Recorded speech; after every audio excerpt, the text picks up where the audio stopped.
Starting off our list today at number 10, we have Barbie. Apparently for Margot Robbie, life in plastic isn't always fantastic, as the actress has revealed that her and her co-star Ryan Gosling, who plays Ken in the upcoming Barbie film, they weren't ready for the world to see them all dolled up in photos that went viral back last June. With Margot sharing on The Tonight Show that she was mortified of the photos when they were leaked to the press, she would also try to claim it was the most humiliating moment of her life. With both Margot and Ryan becoming the talk of the internet over the last year, with their photos being taken from set, featuring them wearing matching cowboy ensembles and roller skating down on Venice Beach in vibrant fluorescent outfits, with the actress trying to claim that she was hurting on the inside because hundreds of people were watching her. It would soon be known as a lie because many fans started to drop the fact that with the new Barbie movie dropping major Easter eggs that pretty much point out that the world is just an alternate dimension of the Wizard of Oz, and the fact any girl growing up's dream was pretty much to be a Barbie, it proves that if Margot really found the role that embarrassing, she probably would have just not taken on the project and passed it on to another talented actress who was willing to take the role if this was to fall into their lap. Number 9.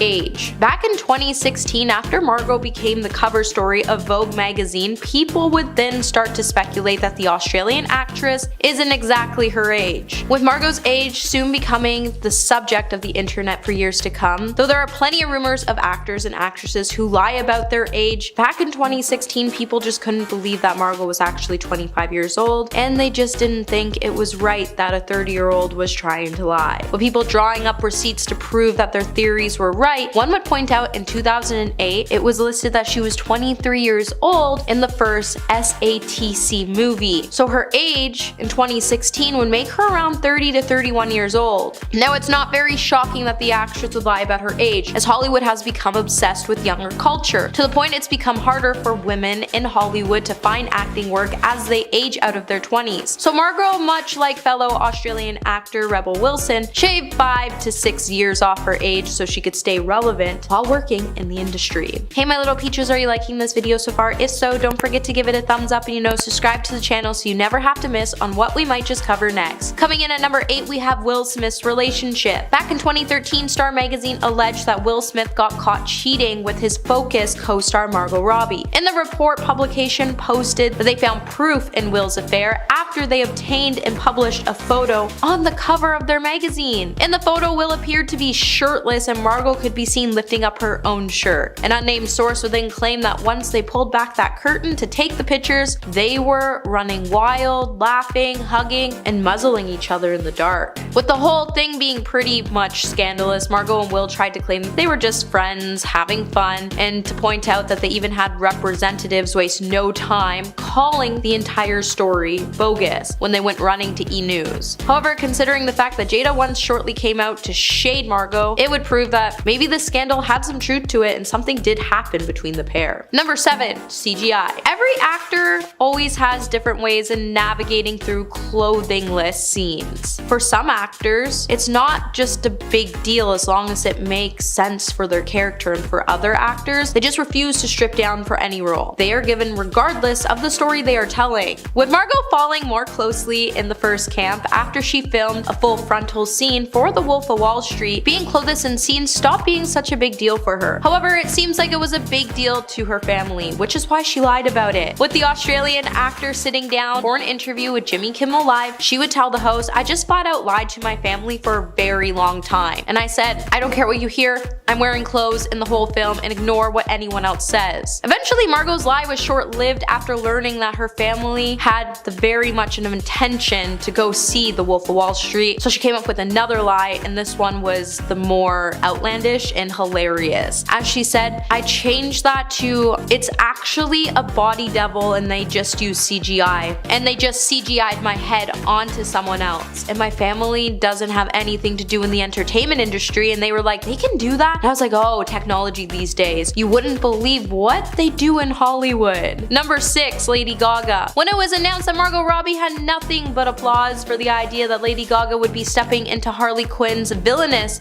boots opposite of Joaquin Phoenix in the Joker 2, Robbie just couldn't keep her poker face when she came out to say, "It makes me so happy because I said from the very beginning, all I want is Harley Quinn to be like Macbeth or Batman, a character that gets passed from great actor to great actor." However, even while the actor may be saying these things in public and that it was such an honor for her to build such a strong foundation for Harley to now be one of those characters other actors can have a go at playing, and that she strongly believes Gaga will do something incredible with it, while the actor does believe Gaga will do an amazing job, she is furious on the inside that her time as Harley has pretty much come to an end, and now she has to play characters like Barbie just to stay relevant. To the point, inside sources have even revealed Margot is kinda hoping Joker 2 flops so she can convince executives to allow her to have another Harley Quinn movie and maybe bring Poison Ivy into the mix. Number 5. Box of Lies. When Margot Robbie made an appearance on The Tonight Show with Jimmy Fallon, her competitive side took on Jimmy and his box of lies. However, unlike other late night games experiences, she didn't come away anywhere near victorious. However, it turns out when it comes to lies, Robbie's actually pretty terrible, especially when she tries to come up with a really convincing lie for Fallon in the game. With Margot having plenty of tics to tell that gave her away, like her accent disappearing completely, it would make us all wish that she really never has a chance to actually play poker, because if she did, she stands to lose a lot. With the pair taking turns describing a strange object that the box had in a box hidden from the participant's view, the other player had to guess whether this was a truth or a lie. With Margot trying to tell Jimmy that the plastic lobster was in fact a Jessica Rabbit doll with his head on it, right away Jimmy saw right through the actress's lie, and he continued to see it every time they played. Number 4. Crying. If you go back to September, you might recall Margot found herself being the center of discussion online after a batch of photographs of her looking distressed made rounds across social media. In the snaps, Margot could be seen dressed casually and appearing to be leaving a residence with a suitcase in hand. Though fans were immediately concerned when it appeared that the actress was crying, as she could be seen looking towards the ground, scrunching her face while trying to cover her face with her hand. To make matters even more intriguing, Page 6 and several other media outlets would then start to report that the photos had been taken while Margot was leaving the home of Cara Delevingne. With the two being known to be good friends, around the time the photos were taken, Cara had sparked major concern among her fans as she started to exhibit what many deemed to be unusual behavior in the prior months. And just days after, Margot could be seen looking teary-eyed after she supposedly visited the supermodel's home. However, then the actress said that she wasn't crying and she was actually just on the phone with her mom, who was keen to check in on both her and Cara, and that the photos weren't outside Cara's home but rather an Airbnb. However, after fans compared the photos, it would be pointed out that it was Cara's home, not an Airbnb, and on top of that, Cara's behavior only got worse from that moment, so it's clear whatever happened that day did clearly disturb Margot. Number 3. Won't date actors.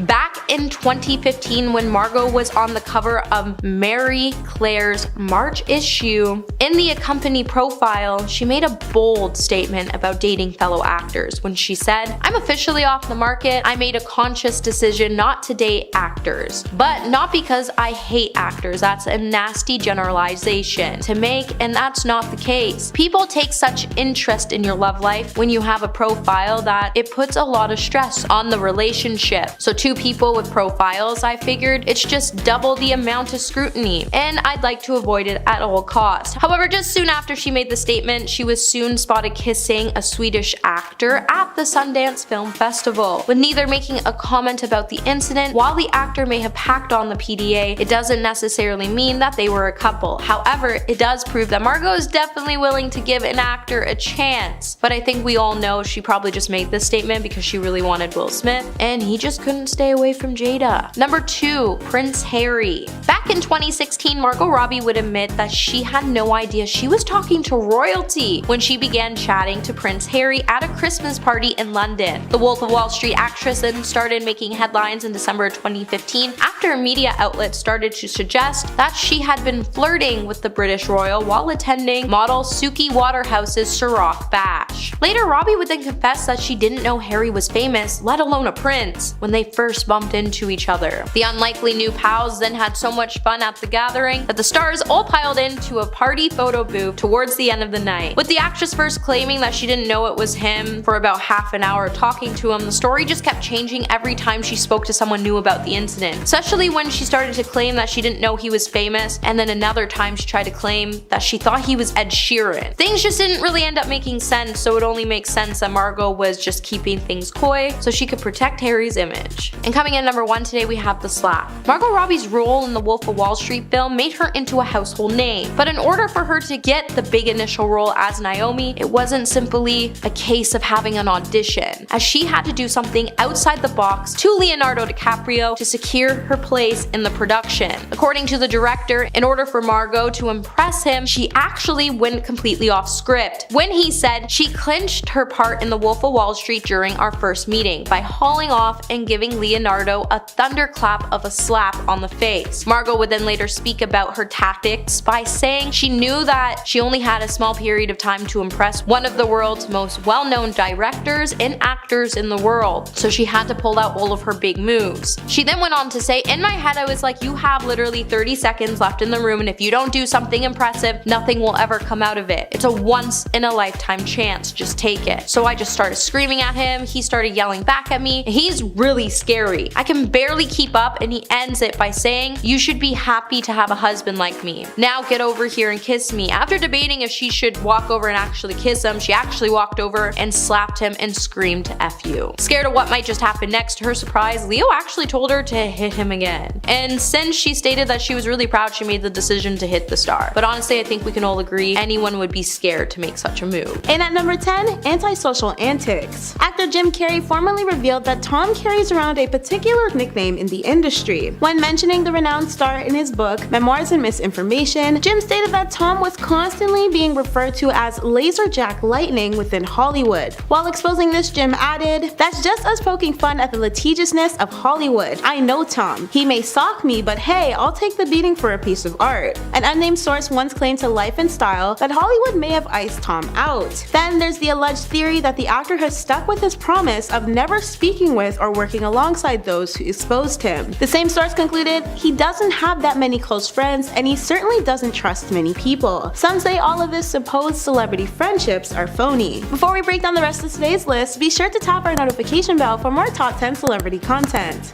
And at number 9, hates Rob Lowe. There was a time when the filmmaking actor and podcaster dished about his heated run-in with the Mission Impossible star. Rob formerly recounted the encounter with Tom while they were stationed on a set of The Outsiders. The incident occurred during a fight scene rehearsal when Rob accidentally hit Tom's nose and reportedly set him off. According to media claims, Rob stated he and Tom had to be separated to prevent them from engaging in a genuine physical fight, exclaiming, "The next thing you know, he's ready to kill me." Rob also mentioned how Tom lost his marbles when he discovered they'd be rooming together in New York during their final auditions for The Outsiders. And at number 8, bossy regulator. Tom's infamously viral Unprecedented Times rant was supposedly sending the right message but delivered in the worst way possible. Of course, shaming and publicly humiliating people is never okay and serves as an ineffective way to get messages across. Reports even stated compassion works best in response to compliance. However, there was nothing compassionate about the way Tom reportedly berated his Mission Impossible 7 crew about 2020 health protocols, leaked via an audio recording. Said recording emerged capturing the actor explosively shouting at his MI7 crew over their apparent health tiff, exposed by the British news outlet The Sun. While no one knew what sparked the outburst originally, The Sun stated Tom addressed 2 members on set who he believed broke protocols while filming on the outskirts of London. Both Variety and the New York Times cited unnamed sources surrounding the film to confirm the leak's authenticity. In the recording, Tom is overheard screaming that whoever did it again would be effing gone, and to not ever do it again. Tom further appeared to inform the crew via the audio that Hollywood relies on films similar to theirs to keep the industry thriving. And at number 7, lies about lies. Everyone knows, or at least thinks they know, just how deeply Tom's involvement in the whole Scientology stuff is and whatnot. But he'll be the first to debunk these practice theories, despite media evidence possibly working against him. According to Vanity Fair, and frankly just about every other publisher, Tom was using his status in Scientology to find a lifelong partner. But But ask Tom or anybody in his inner circle and they'll straight up tell you it's lies. Back in 2012, Tom's representative lawyer, Burt Fields, spoke to ET in response to a then new Vanity Fair article which claimed a low-down Scientology project was crafted as a way to help the star find a partner, calling out the article as being long, boring, and false. The then new VF piece alleged that back in 2004, before Tom's marriage to Katie Holmes, members of Scientology geared up on a top-secret mission led by Shelley Miscavige, wife of Scientology leader David Miscavige, to scout out a girlfriend for Tom, involving an elaborate auditioning process. The article further detailed some rather harsh treatment Nazanin Boniadi allegedly faced after being selected to date Tom between November 2004 to January 2005. Scientology spokespeople denied all claims of the project existing, and both Tom and David declined to be interviewed by the outlet. However, the church did respond to Paul's claims, insisting he and Nazanin were part of a group founded by self-admitted liars who are anti-Scientology and repeatedly sold off stories to top bidders over the years. In at number 6, labor work scheme. Across the last decade or so, a handful of ex-members belonging to the Church of Scientology have spoken out to blame the group for inappropriate misconduct, among several other allegations, and Tom seemingly centered right around the bad press. Back in 2013, a total of 15 Scientologists allege how Tom took repeated advantage of members while only paying them a single dollar per hour to complete endless tasks. Reports included their leader ordered them to complete the renovation of his Beverly Hills home back in 2004, to oversee the construction of a large custom motorhome for crews within 5 months, and to assist in the process of customization and construction for a reserved limousine for the actor. Former high-ranker Scientologist Amy Scooby once detailed her jobs of locating workers of the church to maintain their positions of nanny, cook, and maid. In at number 5, celebrities avoid him like the plague. According to reports, numerous celebrities allegedly maintain distance from the actor regularly. An unknown insider once claimed that the reason why celebrities keep Tom at arm's length is that whoever gets close to him is encouraged to convert to Scientology. Obviously, this tactic was dubbed as creepy and overall invasive. But apart from the church's recruitments, many others have been open about the tales of Tom's overgrown temper tantrums and overall questionable behavior. Due to this, and probably a bit more, Tom allegedly relocated to London at one point and has remained rather private about his very public life since. A source even backed up these claims by once saying, "Tom's star status is taking a hit. He's definitely at a crossroads in his life." In at number 4, divorce patterns. Throughout his life, Tom has had 3 divorces under his belt, all of which ended in messy headlines and he said she said media games. Reports have described the insane similarities between his former spouses and the way they've all ended too. Allegedly, Tom has a bad habit of allowing history to repeat itself, as there have been reported patterns shadowing the actor from every one of his splits with his ex-wives. From Mimi Rogers to Nicole Kidman and Katie Holmes, many netizens chalk their scenarios up as an odd coincidence that his marriage to them ended at the specific age of 33. However, others noted that 33 is a rather significant number for Tom's Scientology practice. Outside of that theory though, there have been other less wild suggestions for the exposed pattern, which is simply just Tom having a preference for dating women under 33 and sticking to that no matter what. In at number 3, the height debate. Tom has never been one to lie about his height specifically, but it's been detailed that Tom's height has been yet another exposed secret within the industry. A 2020 article published by The Things released a theory which may have proved Tom's height has been one great big fib. It's no shocker that fans are adamant when it comes to speculation about the acting star, and even though Tom's infamous Oprah couch moment is still talked about even today, we've clearly seen a downfall in Tom's personal feelings being announced to the world. As E! Online elaborated, while Tom was cast in one shot, many were unimpressed by Tom landing the role of Jack Reacher. While the character and plotline seemed perfect for Tom as an action-based film, fans of the Lee Child series just weren't happy. And while Tom didn't declare his height then, fans were clearly aware of how tall he is. Tom insisted on Lee Child's approval of him playing Jack as well. But of course, Tom was incredibly irked about fans commenting on the size of his stature. It states online that the actor is 5 feet 7 inches, and going based on that, it seems he's never lied about his height. Though he did also make regular appearances with his 5'9" ex-wife Katie for years with no issues. Not to mention his size never held him back in Hollywood, still worth millions and only adding even more acting credits to his resume within each month. In at number 2, controversial conversations. Tom once seemed to compare acting to combat fighting in Afghanistan. As for a 2013 reported deposition, while entangled in his $50 million lawsuit against Bauer Media, the actor allegedly informed the court that being on location while filming took about as much energy as serving a tour of duty. The opposing team's lawyer brought up Tom's alleged absence from Surrey, which publicly equated his comparison to acting being as taxing as someone fighting in Afghanistan. After Tom was questioned if he was aware of his words, the actor reportedly responded, "Didn't hear Afghanistan, but that's what it feels like, and certainly on this last movie, it was brutal." Naturally, the press was on Tom's tail with the effortless headliner, all while Tom's defense lawyer, Bert, attempted to clear the air about his supposedly exaggerated statements. Bert even slammed people assuming Tom's remarks were harmful too, stating, "The assertions that Tom likened making a movie to being at war is a gross distortion of record." What Tom said, laughingly, was that sometimes that's what it feels like. In at number 1,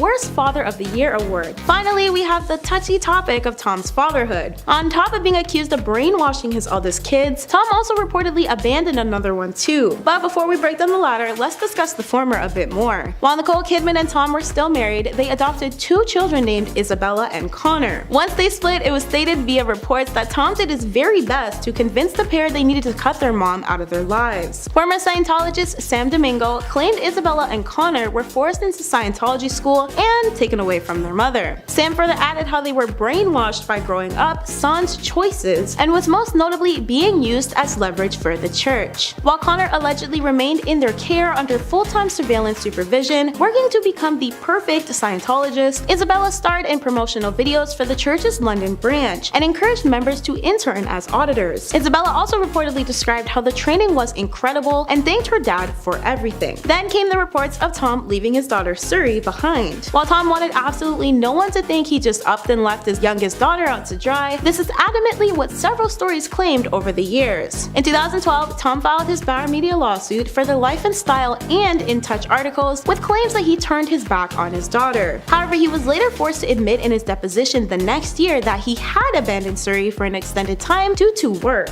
A source added to this by claiming Tom's connection to Scientology and its disconnection policy was involved in the process. Of course, this should all be taken with a grain of salt, as a lot of tabloids will claim whatever. There's also the fact that Tom hasn't ever really seen a hit in his active working streak within history still, and all the hate towards him never once stopped his money-making success at the end of the day. Number 10. Crosswalk Karaoke. James is a multi-talented performer, priding himself on his singing abilities and acting chops. So of course it would make sense he wanted to add a bit to his series called Crosswalk the Musical. In this bit, Corden would invite his guests to learn a brief musical number for various musicals like Aladdin and Beauty and the Beast. Now what's the twist? Well, they would perform the number in the middle of rush hour traffic in Los Angeles. In between the shifting lights, they would just stand in front of stopped traffic and have dozens and dozens of people dancing and singing in the streets. Now kudos to the editing team on Late Night. The bit is usually well done and the audience is usually pretty into it. Camera footage from multiple drivers exposed that the reality was the actors were lip singing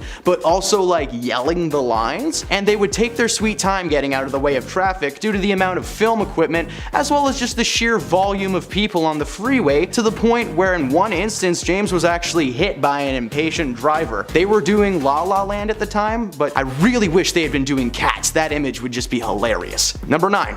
Short temper. Fans will recount nothing but good times for the Late Late Show. The host is so bubbly and happy-go-lucky. What would he even look like angry? Well, unfortunately, the staff of Balthazar, a small French restaurant in New York City, witnessed firsthand the wrath of Corden when his wife accidentally was served a salad and an egg yolk omelet with just a little bit of white accidentally mixed in. He had it sent back, shouting at the waiters, only for the dish to return fixed, but it now had a side of fries instead of salad, and for some reason he was furious about that. Like, if someone took a salad away from me and brought me a plate of french fries, I'd be stoked. Now, he went on a tangent, reportedly causing the server to have some sort of panic attack and they needed to be replaced. And on top of that, the owner of the restaurant, Keith McNally, then publicly banned James from ever entering his store again, claiming he was the most abusive customer to his Balthazar servers that he has seen since the restaurant opened its doors 25 years ago. Corden later apologized for the incident and was invited back, but as a former server, I can safely say there is always going to be just a little bit of egg whites in your omelet from now on. Just a little. Number 8.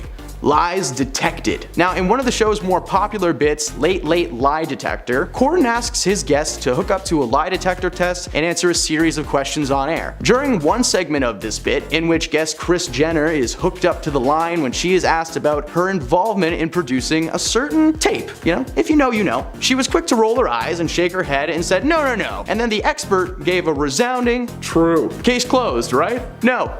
Not even close. Because the next day, Kim Kardashian's ex-boyfriend Ray J blasted the show, calling the segment fake, claiming that the man giving the test, John, was underqualified. Going on to call the network sad for allowing the segment to be aired and threatening to sue Corden and the show itself. A little digging was done and it turned out that there were some truths to these claims, as John's LinkedIn profile revealed that he had attended a number of unspecified lie detector academies, which sounds made up enough, but it also says that he has a bachelor's in law, but that he didn't actually finish the course. If you need further proof that this man in question was a phony, well, Chris responded to the question, "Who is your favorite host?" with, of course, James Corden, and the man once again gave just a monotone true. Number 7.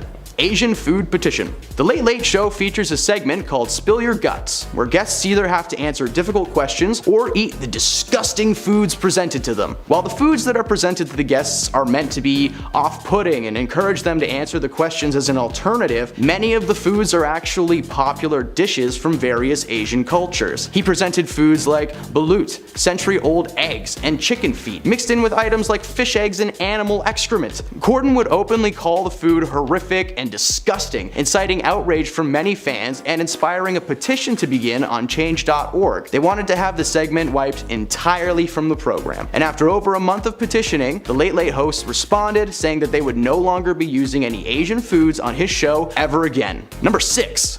Patrick Stewart. Sir Patrick Stewart is best known for his performance as Charles Xavier in the X-Men franchise, but he's also well known for being a sweetheart. At the Glamour Awards several years ago, he was presenting an award when a certain late show host was spotted backstage. Stewart tells the audience that Corden was backstage with his hands in his pocket, looking like he'd rather be literally anywhere else. And of course, Corden ran out on stage to defend himself, telling Stewart that he couldn't have been more wrong, which prompted Stewart to make a joke about seeing James's tummy from across the stage. This caused James to get right up in Patrick's face and demand him to explain the punchline, and of course he was immediately asked to leave the stage. Many speculate that something like this must have been planned, but so far there hasn't been any proof or evidence suggesting that this was staged. This took place well before his restaurant fiasco, so it showcased just how bad and short-tempered Corden really can be. Number 5. Demi Moore's book. Spill Your Guts makes a brief return on this list, because in 2019 Corden invited Moore on the show to promote her new memoir entitled Inside Out. During the Spill Your Guts segment, Moore asked Corden, "In the green room, you said you loved my book. What part specifically was your favorite?" Now Corden paused and fumbled, saying, I love the part about the drugs. And he then caved and admitted that he actually didn't read the book. But he did love the pictures, so that's gotta count, right? As a Late Late host, you don't have to read every single book or watch every movie or TV show that's put in front of you, but at least be upfront about it. He apologized for lying and said that he just wanted her to feel better before eating a big ol' spoon of cow blood and pork tongue jelly. Yummy. The only reason this lie was ever exposed was because of the segment, but you gotta wonder, how many other guests have been told what they've wanted to hear over the years? What else has he really not seen or read? I don't know, comment your ideas down below. Number 4. Carpool karaoke. One of Corden's most famous late night bits, carpool karaoke, where James invites a celebrity guest to sit in his car, drive around the city, and sing familiar and top charting songs. Sounds wholesome, right? No, you're wrong. After a photo surfaced online in 2018, evidence showed that James was actually never driving the cars during this segment, and that they were simply carted around town on a trailer. Not only does this mean that James was lying about the bit, but anyone who got into his car was lying too. Honestly, I think he should have just been forward about this from the beginning. It actually would have added a new comedic level to the bit, knowing that famous people were being pulled around in what was essentially a $40,000 wagon. Now he claims the trailer is for safety purposes, but hey man, if you can't drive and sing at the same time, are you actually living? Number 3.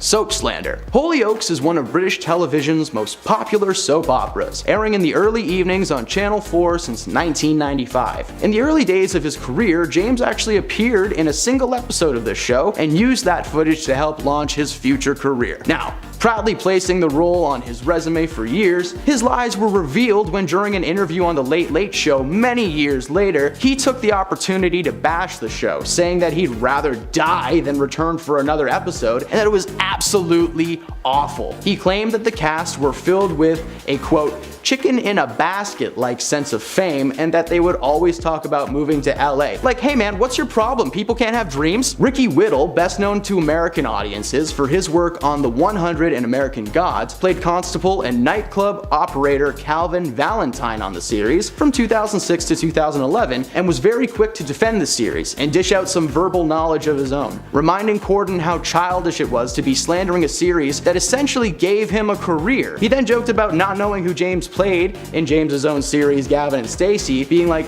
is he Gavin? Is he Stacey? Who knows? Personally, I don't. Number 2. The Prom. The Prom hit Broadway in 2018 and earned 7 Tony Award nominations. The musical is about a bunch of narcissistic New York theatrical actors who use a small town controversy, which is that the high school in the town won't allow a female student to take her girlfriend to prom, as a cause to cynically embrace and promote themselves. The film version was released in 2020 and starred a stacked cast, including Meryl Streep, Nicole Kidman, and look, it's James Corden. Corden was ecstatic about his performance and made sure to let everybody know just how proud he was. Unfortunately for him, that pride quickly turned to shame as critics began slamming his performance. You see, Corden plays Barry Glickman, possibly the most self-absorbed of the New York contingents. The character is also openly gay, while Corden is not, and his interpretation of the role was iffy. He continuously leaned into gay stereotypes, performing what many in the industry called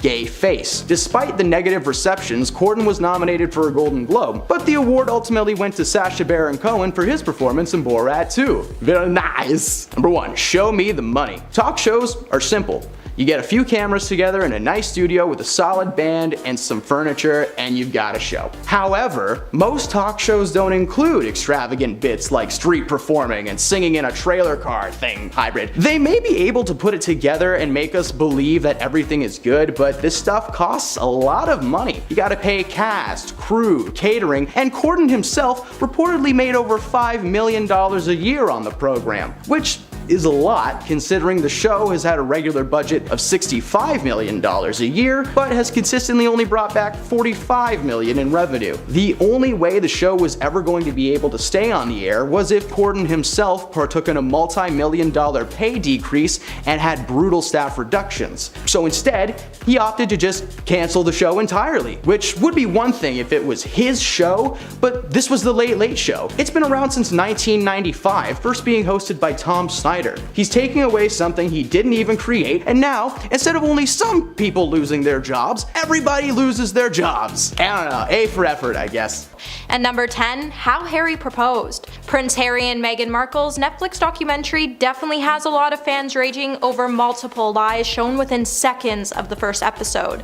Viewers have pointed out that there's been a lot of problems with the pair's tale on how Prince Harry proposed. In the documentary, Harry would explain that he wanted to propose earlier, however, he had to ask his grandmother for permission and he couldn't do it outside of the UK. Detailing the proposal, he would explain that he brought Meghan into the middle of the walled garden that was overlooked by the staff flat. To prepare for the area, he got on his knees and he got 15 electric candles and placed them around the garden. He also had Meghan's Beagle Guy flown in just for the special occasion. He would then have Meghan close her eyes and tell her not to peek just before Meghan even called her friend and whispered that she thought he was actually going to propose to her. Then a series of photos would be shown of the special moment, which showed Harry on one knee holding a ring box in one hand as the dog sat next to him. Meghan then said he was down on one knee, and I was like, yes, we were so joyful and excited. We thought, we're doing this. However, the proposal totally contradicted the past version they told the press in 2017, as Harry claimed that he proposed to the Duchess in the kitchen on a standard typical night in their cottage. However, even by the third episode, Meghan would even admit that their engagement was rehearsed for the press. At number 9, we have ex-girlfriend cut out of a photo. Since Netflix released the first 3 episodes of the Duke and Duchess documentary series, Harry and Meghan's fans have been analyzing every single photo and video shown. However, the fans noticed something really weird about one of the photos. While some of the manipulations of photos were small, it's clear that the couple were trying to look vulnerable, and the photos and videos were planted to help them achieve sympathy from the public. With the couple trying to say that they had already been hounded by the public, a photo of younger Harry would be shown, and in the photo you could see that he has his hands covering his face, space from the paparazzi cameras. Although it looks like in the photo that the prince is completely on his own, thanks to some good cropping, fans would point out that they've seen this photo before, as the photo initially also featured Harry's ex-girlfriend Chelsea Davy. Now, the photo in question was taken in September of 2007 at Heathrow Airport, and while the photo is cropped, it featured Harry with a protective arm around Chelsea, who was walking by his side, despite the original picture showing Harry with his ex-partner. It makes us wonder why Netflix producers cropped Chelsea out of the frame entirely. Hey Peaches, are you enjoying this video so far? If so, don't forget to give it a thumbs up and subscribe to the channel. And number 8, Netflix photographer. While Meghan and Harry are claiming the press has been leaking and planting stories about them, the real dirty game here is the fact that they tried to convince everyone that a Netflix photographer was a paparazzi member. A lot of you have been pointing out a lot of fake photos, including Evening Standard's royal editor Robert Jobson, as he's even criticized one of the dramatic shots in a photo that could be seen of a photographer's lens peering down on the couple with their newborn child. The couple would try to claim that it was someone following them. However, Robert has insisted that the photo was taken with their approval by an accredited press photographer at Archbishop Tutu's residence in Cape Town. Only 3 people were accredited in this position. And you might be wondering, how did Robert know that there was only 3 people hired by the couple? Well, it's because he was there and he was one of those people. The filming of Archie at the residence was highly controlled, and it wasn't the scum media following them. And number 7, press intrusion. The issue with majority of the docu-series is that Meghan and Harry have claimed that there was a large amount of press intrusion. When it came to the couple, however, a lot of it was actually approved by themselves or their aides. However, if you watch the series, you can definitely agree that there was footage that was flipped to give different angles to make Meghan and Harry appear as victims that fell into the hands of the paparazzi. The whole series gives us an impression that photographers covertly snapped the family at all times. However, witnesses and staff have come out to say that most of these photographers had actually been granted official access in advance so they could capture some sweet photos of the family. With the use of phony photos, Harry and Meghan even tried to convince us that they were all blindsided by the media consistently, when that wasn't even the case. Even if it felt like press intrusion to the couple, even if it was approved by Netflix, they have declined to comment on suggestions that a lot of the footage was misleading. But it's definitely for sure that the couple was smart by making the documentary with Netflix, is because they weren't bound by UK's broadcast standard code, so they were allowed to use materials to mislead the audience. So with more episodes to still be released, we're definitely going to see a lot more manipulated stock images to illustrate the idea that the family was stalked by the paparazzi, which just isn't the case. And number 6, Harry Potter press photo. If we learned anything watching the first 3 episodes of the trailer, it was that the magic of editing can make anyone believe anything. However, when we all saw one certain black and white photograph, we all realized that the image of the paparazzi was taken out of context to portray the paparazzi as aggressive when it comes to the royal couple. However, the actual image was actually taken at a final Harry Potter premiere in 2011. However, when the photo appeared in both the trailer and the series, while Harry was saying he was trying to protect his family, he was implying that he was trying to protect his family from the press, and that this is a huge group paparazzi that was actually following them and his family. However, this premiere took place way before the couple even met. It's actually kind of embarrassing that Harry and Meghan would use this photo to kind of claim that they were being stalked by the paparazzi, as the photo actually came from a Harry Potter premiere that happened way before they even met. Also, I think it's worth mentioning, no member of the British royal family was even present at the 2011 premiere of Harry Potter, meaning that this photo shouldn't even been shown in the first place, as it has no context to. And number 5, not knowing who Harry was. What hasn't changed is that Meghan is still claiming she had no idea who Prince Harry was. In the very first episodes, it explored the early days of Prince Harry and Meghan's relationship, and the couple would reveal that they met in July of 2016. When Meghan posted a picture with her friend, they would call Meghan and say, "Between you and I thought you might want to know that being newly single and all, I put our Snapchat on Instagram and Prince follows me. He called me last night and he wants to meet you. Might have to set you up." However, Meghan had no idea who the prince was before the date, and she's been claiming for a while now that she never did any research on the Queen or her relatives ahead of meeting Harry. However, it was definitely all a lie because it's been proven that Meghan was actually obsessed with Princess Diana. She even had books about her, and she was already acquainted with one of the York girls through Soho House. So to say that she had no idea and knew nothing about the royals had to be one of the biggest lies Meghan told. And number 4, race claims. Now, this document definitely laid out some new allegations about Harry's family's disapproval of Meghan due to the color of her skin. However, a lot of people aren't buying her claims of racism, because in the beginning, let's face it, everyone loved Meghan, including the press, until it started to surface how Harry and Meghan were mean to castle staff and how they even made one secretary quit due to their rude behavior. And then the whole world, including the palace, started to turn on them. One expert, Angela Lavin, joined TMZ on Monday to break down the new trailer for Harry's and Meghan's new documentary, and she explained that the whole situation was just one giant BS story told from the Sussex's point of view to manipulate the world. Angela noted that she suspects that the couple keeps playing the racism card without pointing any fingers at anyone in the royal family, and without hard evidence, it's clear that it's all a lie. Harry has even said that there's been hierarchy of the family, and he claimed that they were always leaking stories about Meghan and him to support the family's ongoing conflict against Meghan. However, the real reason the family didn't approve of Meghan was because she was extremely rude to everyone, and there's even been clips posted by Daily Royal News where it showed Meghan being extremely rude to the Queen. And let's not forget all the staff leaking stories to the media about how they were treated by her. And number 3, Donald Trump's ex-lawyer. So now that the first 3 episodes of Harry's and Meghan's long-awaited Netflix documentary has finally been released, it has come under fire for using a lot of misleading videos and pictures. Also, let's not forget a lot of people even stopped watching the series 11 minutes in because they were super sick of all the BS stories that it was giving. One short clip that was meant to highlight the couple's continuous relationship with the media is actually a stock photo of Donald Trump's former lawyer, Michael Cohen, getting into a vehicle to be transported to prison on May 6, 2019. In the footage shown in the trailer, you could see the cameras around the limo before it cut to a very tearful Meghan.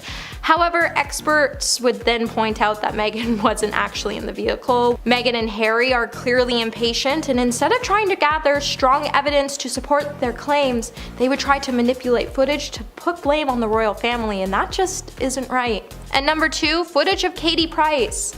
While in the beginning of Harry's and Meghan's documentary, it definitely sparked fear among some of the royal family, as they were scared to see what Harry and Meghan would come up with that would damage the image of the family. However, with a bunch of exposed lies, all this film did was make the public hate Harry and Meghan even more. I think a lot of us raised our eyebrows when we spotted footage which appears to have come from Katie Price's court appearance. While Katie hasn't made a full comment of the clip, she did share a screenshot of a news report revealing that the footage was used from her trial onto her Instagram story, revealing that she indeed did spot the footage.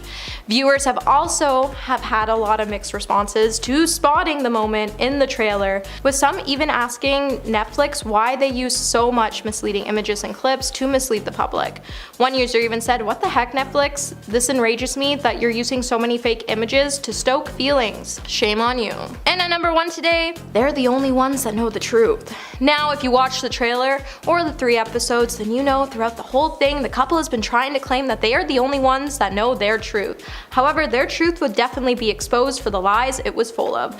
After watching the 3 clips today, fans have already taken to the internet to start reviews, and a lot of them have been pretty sarcastic.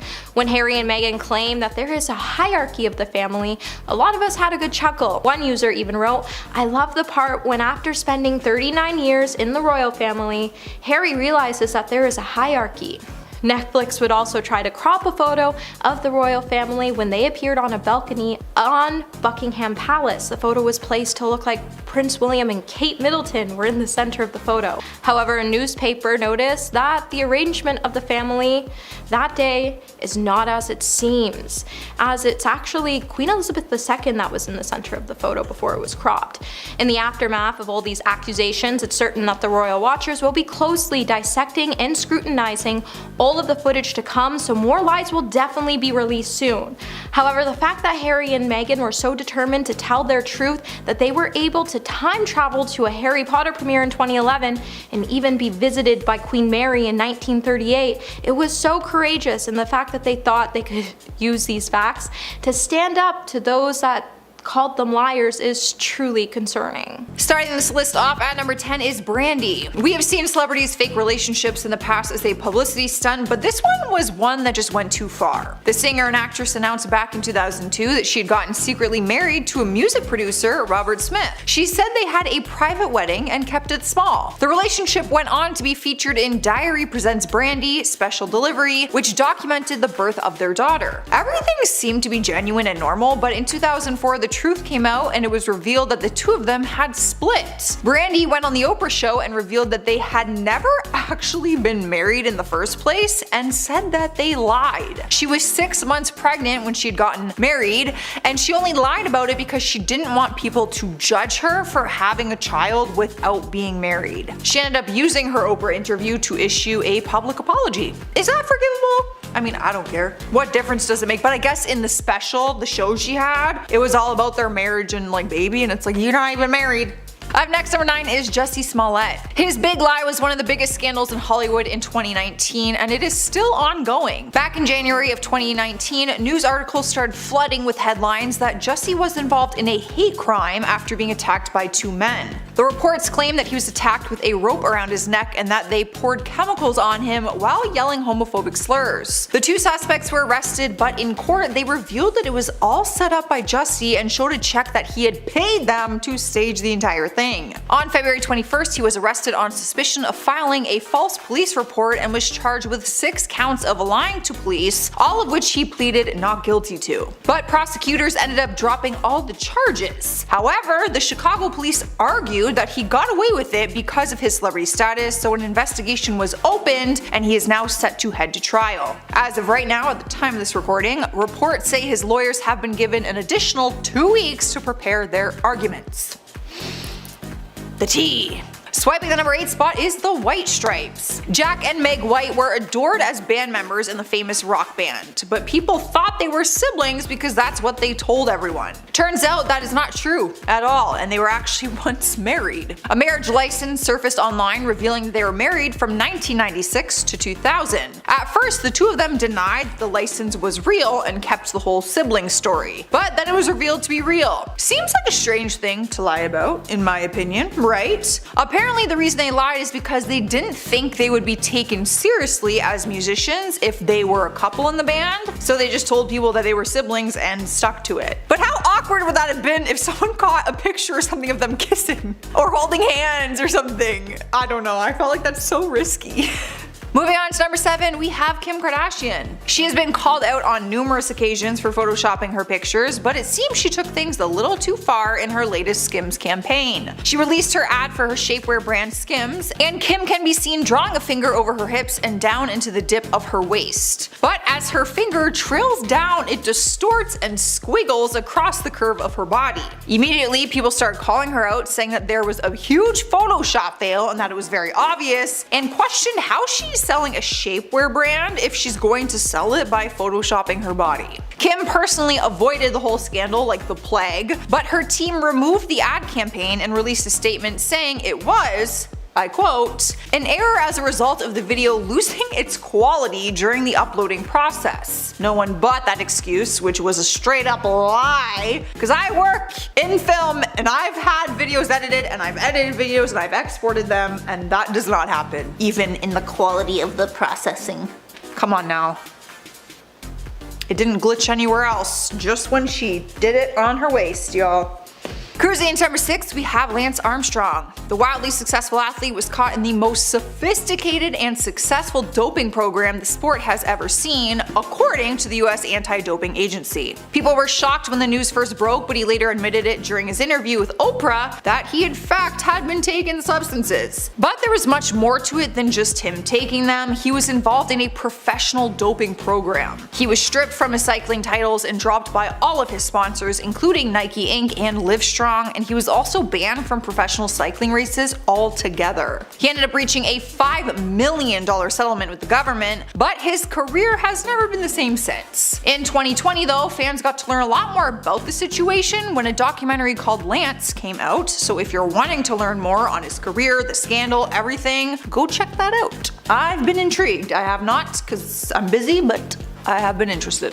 Halfway through our countdown at number 5, we have Kylie Jenner. Back in 2017, people were going crazy online about the rumors that Kylie was pregnant. Fans started speculating online and doing a deep dive on all her posts trying to prove that she was pregnant. Even paparazzi were doing all they could to get a photo that proved it, but she and her family kept denying it in all of their interviews. After she finally revealed the truth to the world, she explained that she lied about it because this was the one thing she wanted to not share with the world. Even her producers who filmed Keeping Up with the Kardashians with her said she hid it from them during filming her Life of Kylie season. But Kylie recently announced she is pregnant with her second child, and she is sharing this pregnancy with the world this time. You can't hide anything from fans. Or paparazzi. They always find out. In spot number 4, we have Brian Williams. The journalist, who is the father to actress Allison Williams, repeatedly told a story that claimed while he was on a reporting trip to Iraq in 2003, he was riding in a helicopter that came under fire and had to do an emergency landing. The story was believed every time he told it, until soldiers who were actually in the helicopter he was referring to came forward and told the truth. They revealed that Brian was not actually in the helicopter with them and said that he and his crew had actually arrived on scene about an hour after the helicopter performed its landing, which is obviously a very different story than the one that he was telling people. After being caught in the lie, he immediately apologized and claimed that he must have made a mistake and gotten his memories of the day mixed up. How do you— come on. Oh, I just thought I remembered I was on this plane that went into flames. Like, give me a break, people. Taking over the 3rd spot is Ed Sheeran. Now, this one isn't as serious as the last one, but it is very funny. Back in 2016, he was sporting a new look that involved a cut on his face. When asked what had happened, he claimed it happened at a party with James Blunt and Princess Beatrice. Apparently, James jokingly asked Beatrice to knight him, and when she grabbed the ceremonial sword, she accidentally cut his face in the process. It seemed like a very random and strange story, but people believed it because, hey, weird stuff happens at parties all the time, especially when there's alcohol involved. But a year later, James spilled the beans about what really went down and admitted that the whole story that Ed told was a lie. Turns out Ed was just drunk and he was messing around and accidentally cut himself. He said that they thought it'd be really funny to make up this crazy fancy story, and then when people actually fell for it, they just stuck to it. And if you're wondering, Princess Beatrice had nothing to do with it, she was just randomly thrown into that story.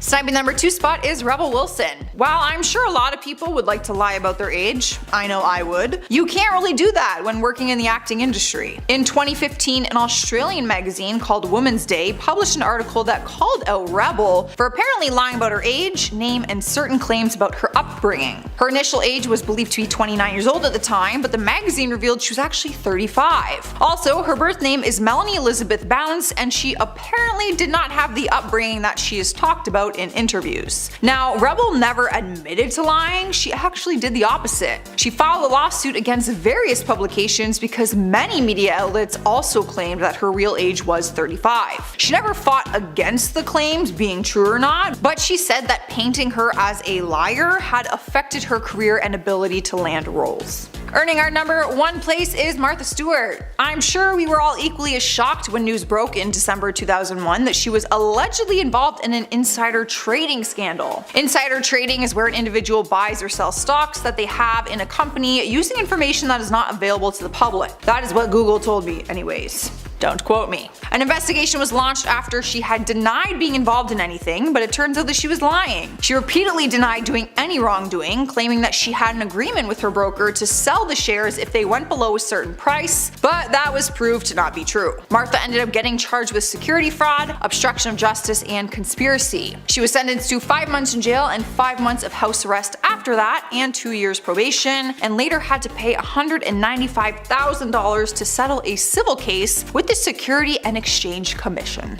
Kicking off our countdown list at number 10 is Lori Loughlin. The actress and mom was caught in a huge lie that had both her and her husband behind bars. Back in 2019, news broke that she had been caught in a college admissions scandal that involved her two daughters, $500,000, and forged test scores. All of these lies were told to try to get her daughter's early admissions into a very competitive school. She and her daughter even faked rowing pictures to try to make her profile better, even though she is not a rower.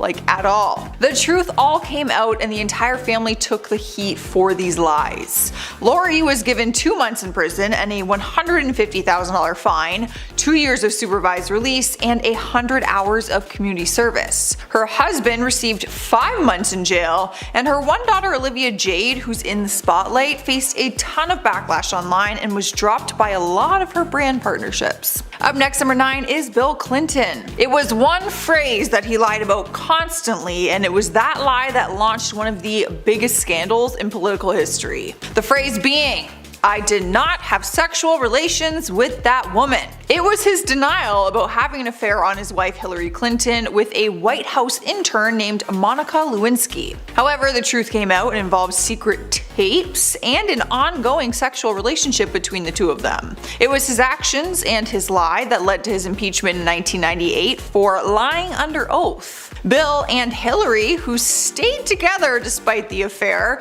recently opened up about the scandal in a 2020 Netflix documentary called Hillary. In the documentary, he said the affair was a way of managing his anxieties, and the reason he lied was because of the risk. He admitted that he knew it was bad for his family, bad for the country, and bad for people who worked with him during that time. Some of them knew, y'all. Some of them knew.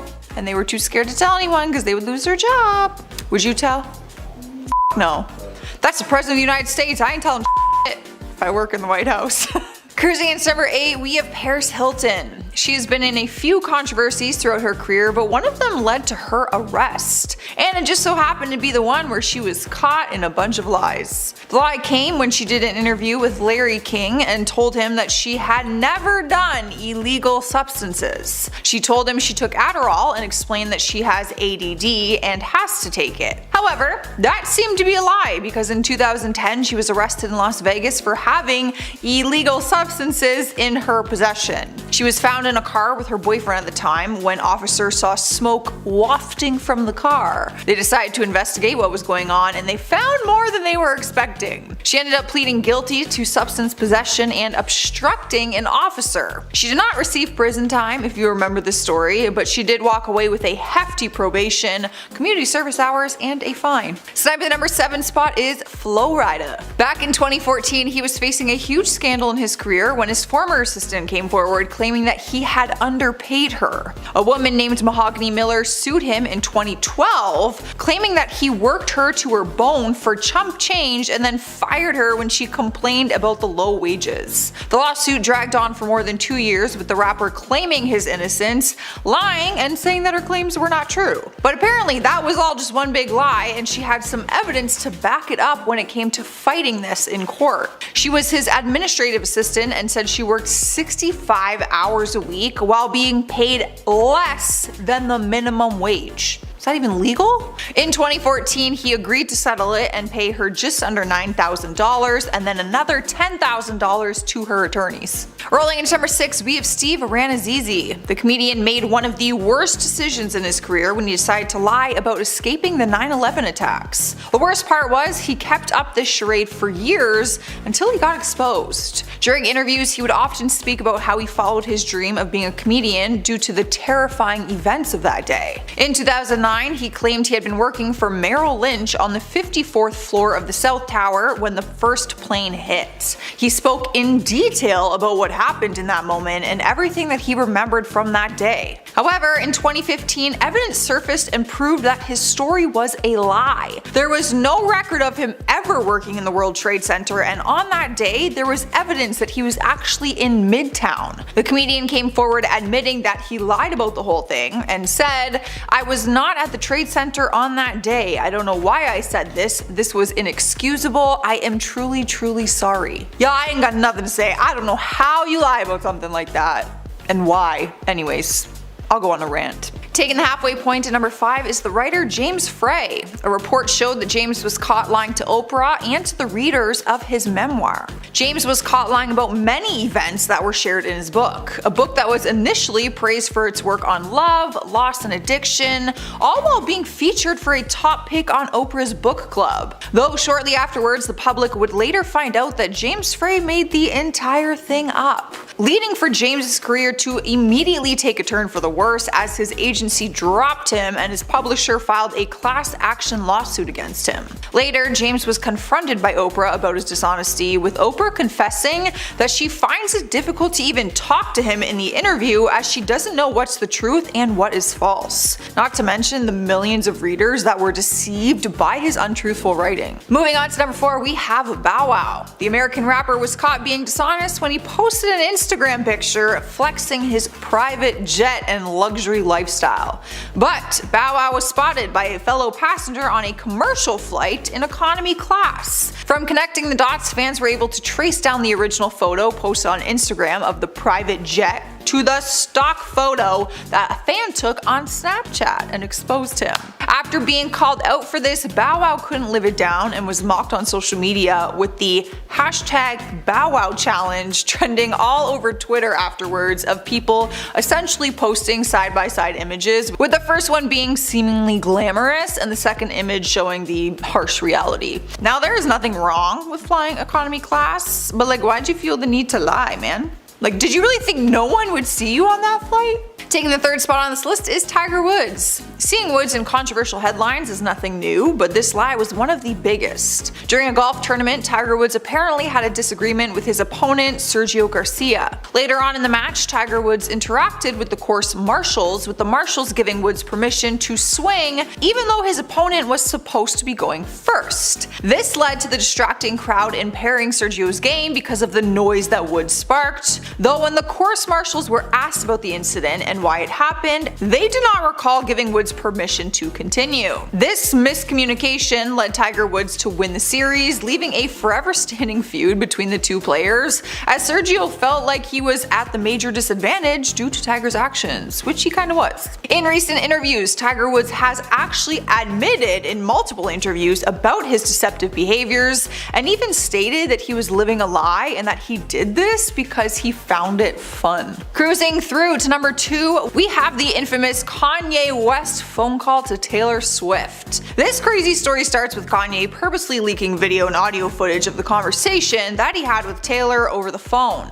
The leaked footage made it seem like Taylor gave full permission for Kanye to use the line, I quote, "I made that boop famous" in one of his new singles. But in reality, Kanye never actually read that line to Taylor, and he put the explicit lyric in his song without her consent. After Kanye leaked the edited conversation to the public, many people were quick to send Taylor Swift an absurd amount of hate, claiming that she was in the wrong because in the audio Kanye leaked, she was clearly fine with being mentioned in the song that way. Though nearly 4 years later, the truth would come out, with the full unedited conversation being actually leaked, with this version showing the full story and how Taylor never actually gave permission to Kanye. And during their phone call, Taylor clearly felt uncomfortable when asked if it was okay if she would be mentioned in the song, but Kanye did not seem to care as he proceeded to make jokes about it. With the shocking news that Taylor was wrongfully accused this whole time and undeservingly given hate by millions of people on social media, many felt instant sympathy for her. I did, but I never believed Kanye anyway.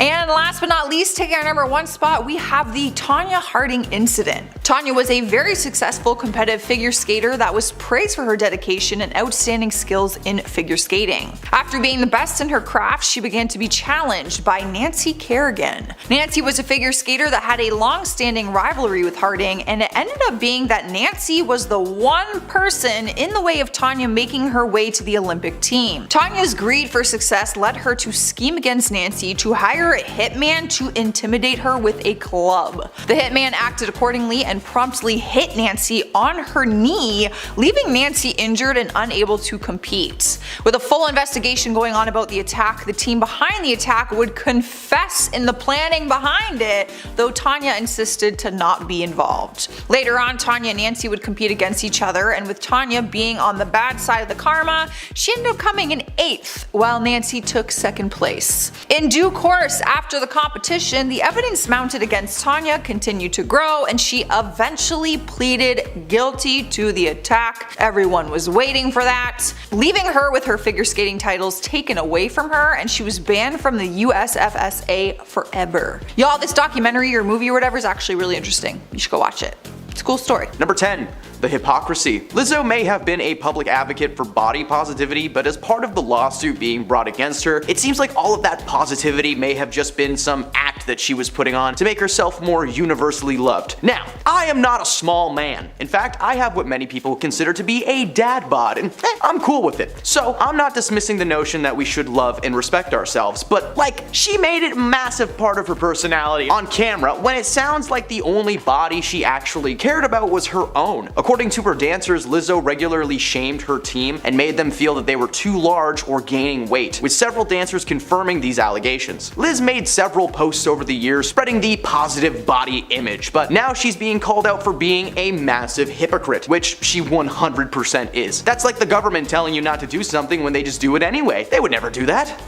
Right? Number 9. The leaked meeting. One of the dancers, Crystal Davies, who was a part of the lawsuit, was fired for secretly recording a meeting between herself and Lizzo. The meeting was about the dancer's performance on stage recently and Lizzo's apparent dislike of the weight that she had been gaining, claiming that she wasn't committing to her role. Initially, Davies only planned on recording the conversation for personal reasons. She has a condition that leaves her disoriented sometimes, and she wanted a backup on the off chance that she forgot what the meeting was about. After it was discovered that the audio recording existed, the dancer was promptly fired, apparently being pulled into a meeting just to get yelled at before they let her go, not even giving her a chance to speak. Lizzo exacting her star power to simply end the career of one of her main backup dancers is insane and is most certainly worth the lawsuit coming her way. Number 8. Her party lifestyle. One key factor of this lawsuit being brought against Lizzo is the place in which all these accusations went down. Lizzo was at a club in Amsterdam's red light district when she coerced, aka forced, one of her dancers to touch a woman's bare chest, despite saying several times that it was not something that she wanted to do. Facts are, this actually isn't the first time that Lizzo has been seen living it up at the club. Over the past few years, she's been known to be a regular party girl, spending a solid amount of time between touring to have just a good time and celebrate her success. But the amount in which she has been partying, despite being such an advocate for positivity, is wild. For someone who shares this message of loving yourself, she sure likes to drink the no-no juice, not to mention throwing her money around at every chance she gets. Nobody wants to talk about it, but that night in Amsterdam probably cost them a fortune. I don't know, I've never been.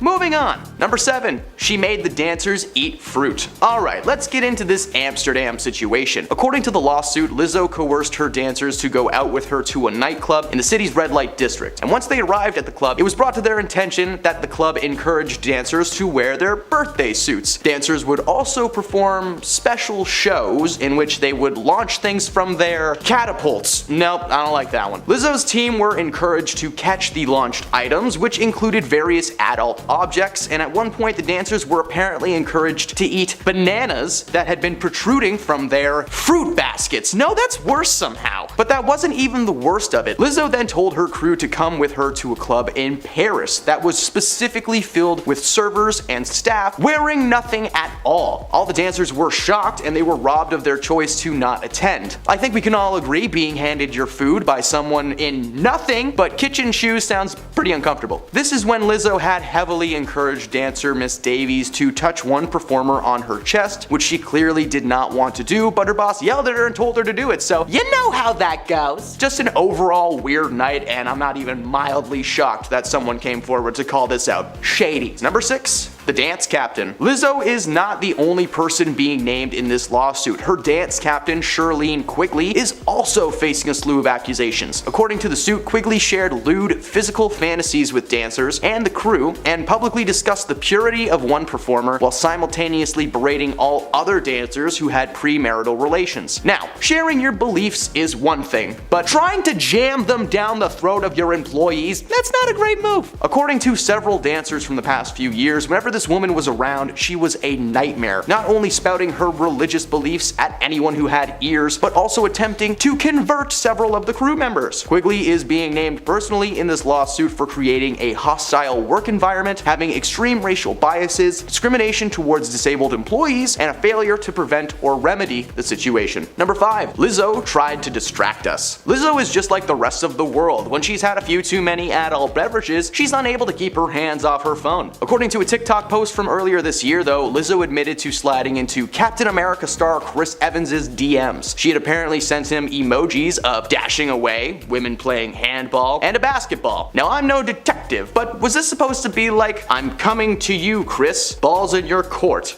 Who knows what she meant. But to follow up that message, she released a TikTok in which she lip-synced to an audio clip. You know, that thing that makes people tons of money for doing absolutely nothing on an app. I was going to quote it, but I can't physically type things from TikTok because my brain starts to twitch, so it's my least favorite app in the world right now, and that includes Flappy Bird. The fact that she openly admitted to not only overindulging in no-no juice, but also directly suggesting that Chris's his ball is in her net. I don't know what the emojis mean. Many fans believe she brought this to their attention to save some face when the official lawsuit was released, possibly knowing that this was coming for quite some time. Number 4. Her TV show. Now, Watch Out for the Big Girls is a TV show that only recently came into my life thanks to doing research for this video. The series premiered last year and follows Lizzo as she hunts for confident women to join her world tour as dancers. In fact, among the many cast members on the show were 2 of the 3 plaintiffs in this case, Ariana Davies and Crystal Williams. The show is just one of the many tactics that she seems to have used to make herself look better when the truth got revealed. Despite the show being a search for new talent, it turned into some kind of like a shield that she could use. How could Lizzo be so mean when she had a whole show dedicated to giving people jobs? Well, following the news of the suit, many people have called to question why Lizzo would work on the project when she's such an advocate for body positivity. Well, with no word from Lizzo yet as to her side of this story, the world is quickly canceling her from society, and we may just end up having to add her to our top 10 destroyed careers of 2023. Number 3. The hostile work environment. Lizzo created an extremely hostile work environment according to the plaintiffs, with several examples that have been backed up by former dancers and even some people involved with the documentary that she was trying to get off the ground. According to the plaintiffs, Lizzo made them work ridiculous hours, including up to 12-hour rehearsal days, and one of the dancers recounted an experience of having to use the washroom and being forced to do it in her pants while rehearsing so that she didn't lose any time. Like, Lizzo,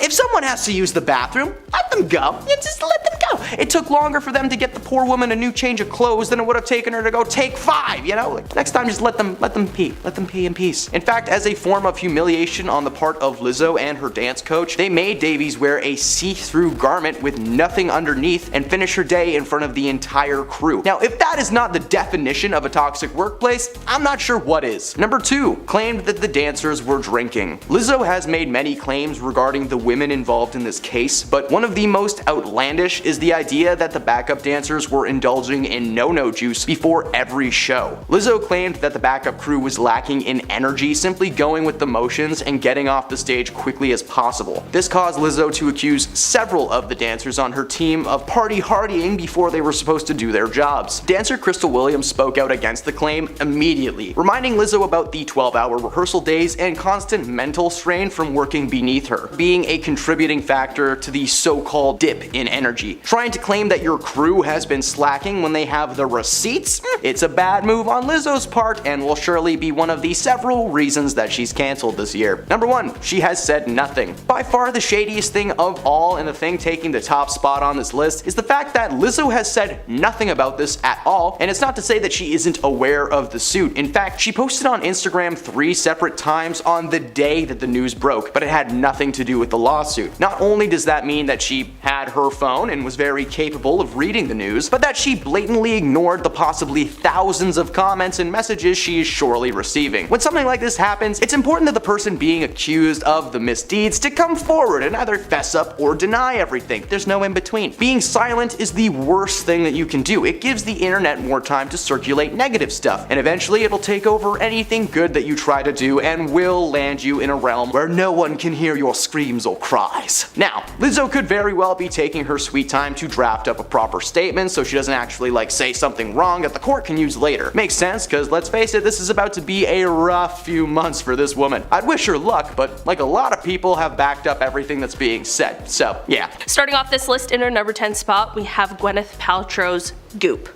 Gwyneth rose to fame starring in everything from 1998's Shakespeare in Love to Avengers Endgame in 2018. There's no denying that she is an absolute delight on screen, but did you know she's got a line of candles that are questionable to say the least. In 2011, she incorporated her company Goop, a beauty product and fashion company that believes there should be zero toxins in all products we use on our skin. The company also created a line of pleasurable objects, but we won't get into it now. Just Google it. Sometimes they have sales. In 2020, she partnered with a forward-thinking perfumer named Douglas Little to create a line of scented candles. During the testing process, Douglas asked Gwyneth to sniff a candle that he believed was ready for shelving. She took one sniff and said, "That smells like my downstairs." She didn't say that. I can't say what she said, but it rhymes with Regina, my hometown. She wrote that exclamation on the candle and sold it to her customer base. For some reason, a lot of people wanted to know what scent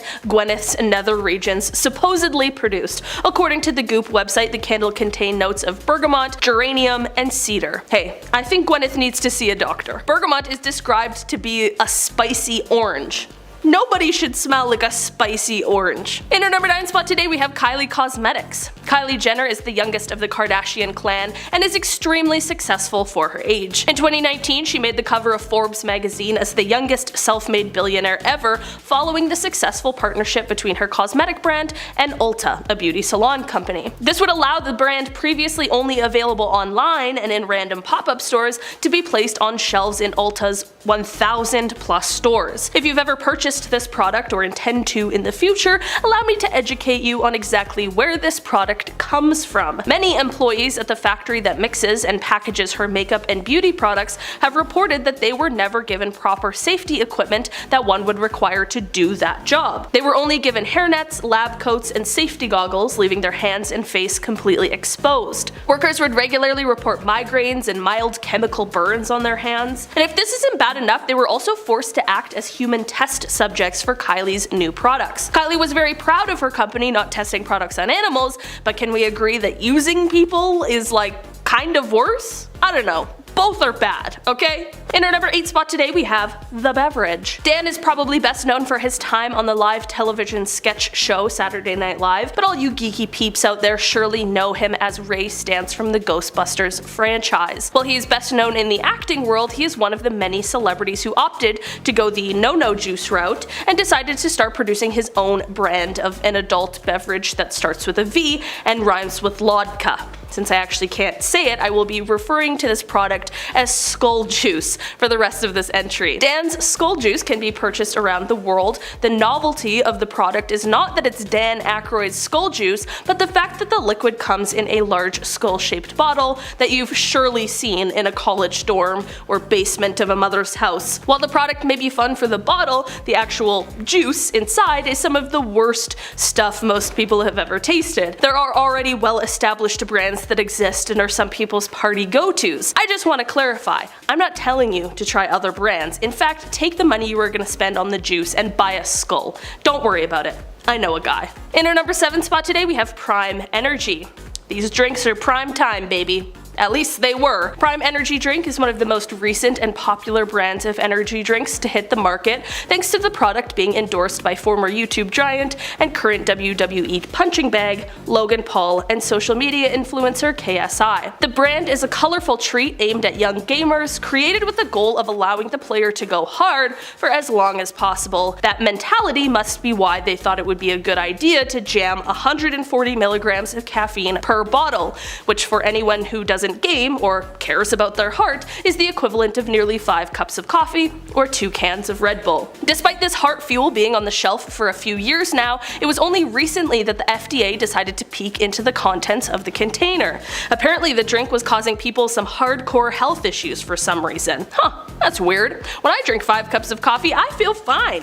I mean, my arm goes numb and I can't see for a few minutes, but I've definitely felt worse. It was announced yesterday that the product is not only being discontinued, but it has actually been recalled from Canadian and American shelves. So if you have an unopened bottle, you should keep it. That stuff is basically gasoline. You never know when you need to refill your car. Or pwn a noob on COD.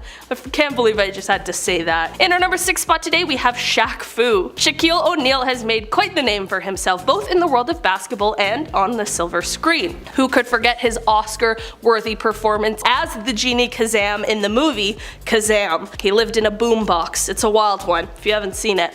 Major Mandela effect on that movie also. To capitalize on his fame in the late 90s, Shaq partnered with a French gaming developer, Delphine Software International or DSI, to create a Mortal Kombat style combat game featuring Shaq as both the face and the main character. It was called Shaq Fu, and oh my goodness, I wish I was alive when this came out. I would have bought 2 copies, one to play with and one to sell to a museum. The storyline was ridiculous enough. While Shaq is playing for a charity sports event in Japan, he runs into an old man who tells him he's the chosen one and must save a young boy named Nezu from the evil Set Ra. On top of the story, the game had been a clear ripoff of popular games that already existed at the time. The characters were poorly rendered, the combinations were extremely difficult to pull off. In fact, most players agree that button mashing and frustration yielded better results. Needless to say, fans of basketball were confused, fans of Mortal Kombat were confused, and surely Shaq himself was confused and probably filled with regret. If you somehow find a copy of this one, nah, you won't find a copy. Boom, money saved, no problem. In our number 5 spot today, we have Elton John glasses. Elton John is known around the world for his incredible voice and larger-than-life stage presence. Photos of Elton in outlandish outfits sitting at an old Steinway piano live rent-free in our skulls 24/7. Well, you know it's not free. Elton's line of eyewear. In 2021, he collaborated with marketing giants Walmart and Sam's Club to release a line of glasses inspired by Elton's many impeccable spectacles over the years. Now, this product isn't a waste of money in the sense that it's stupid. In fact, the designs online are actually pretty impressive in their design and truly capture the feeling of Elton John. The problem is that the glasses cost a whopping $200 a piece, and that's before you get whatever prescription you put in.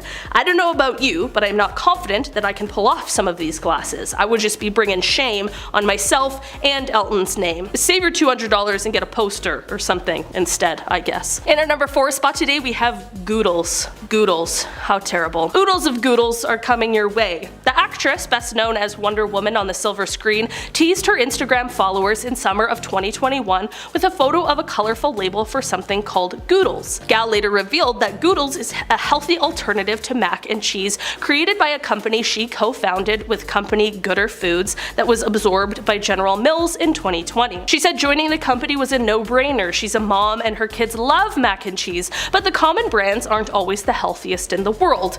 Anyone who's ever lived in a dorm knows that firsthand. It's like Katie just sucks the life right out of ya. The brand was received well, but anyone who's ever tasted normal mac and cheese will find the shift to be a bit of a struggle. According to some reviews, the plant-based noodles are grainy, and the 21 plant-based nutrients that are hidden in the mix are hidden about as well as Shaquille O'Neal behind a thumbtack. This product does not exist in Canada, and if you're in the States, you may just want to stick to good old ooey gooey mac and cheese. In our number 3 spot today, we have Steve-O's hot sauce. The former stuntman and current self-help and health guru Steve-O has had a number of get-rich-quick schemes over the years. He's attempted to market and sell prophylactics with his face on them in the past, but it's his so-called hot sauce for your bum bum rum that makes it on this list. Following the success of celebrity collaborations with several hot sauce brands, as well as the large number of sales connected to the release of a hot sauce line from the YouTube series Hot Ones, Steve-O decided to hop on the hot sauce bandwagon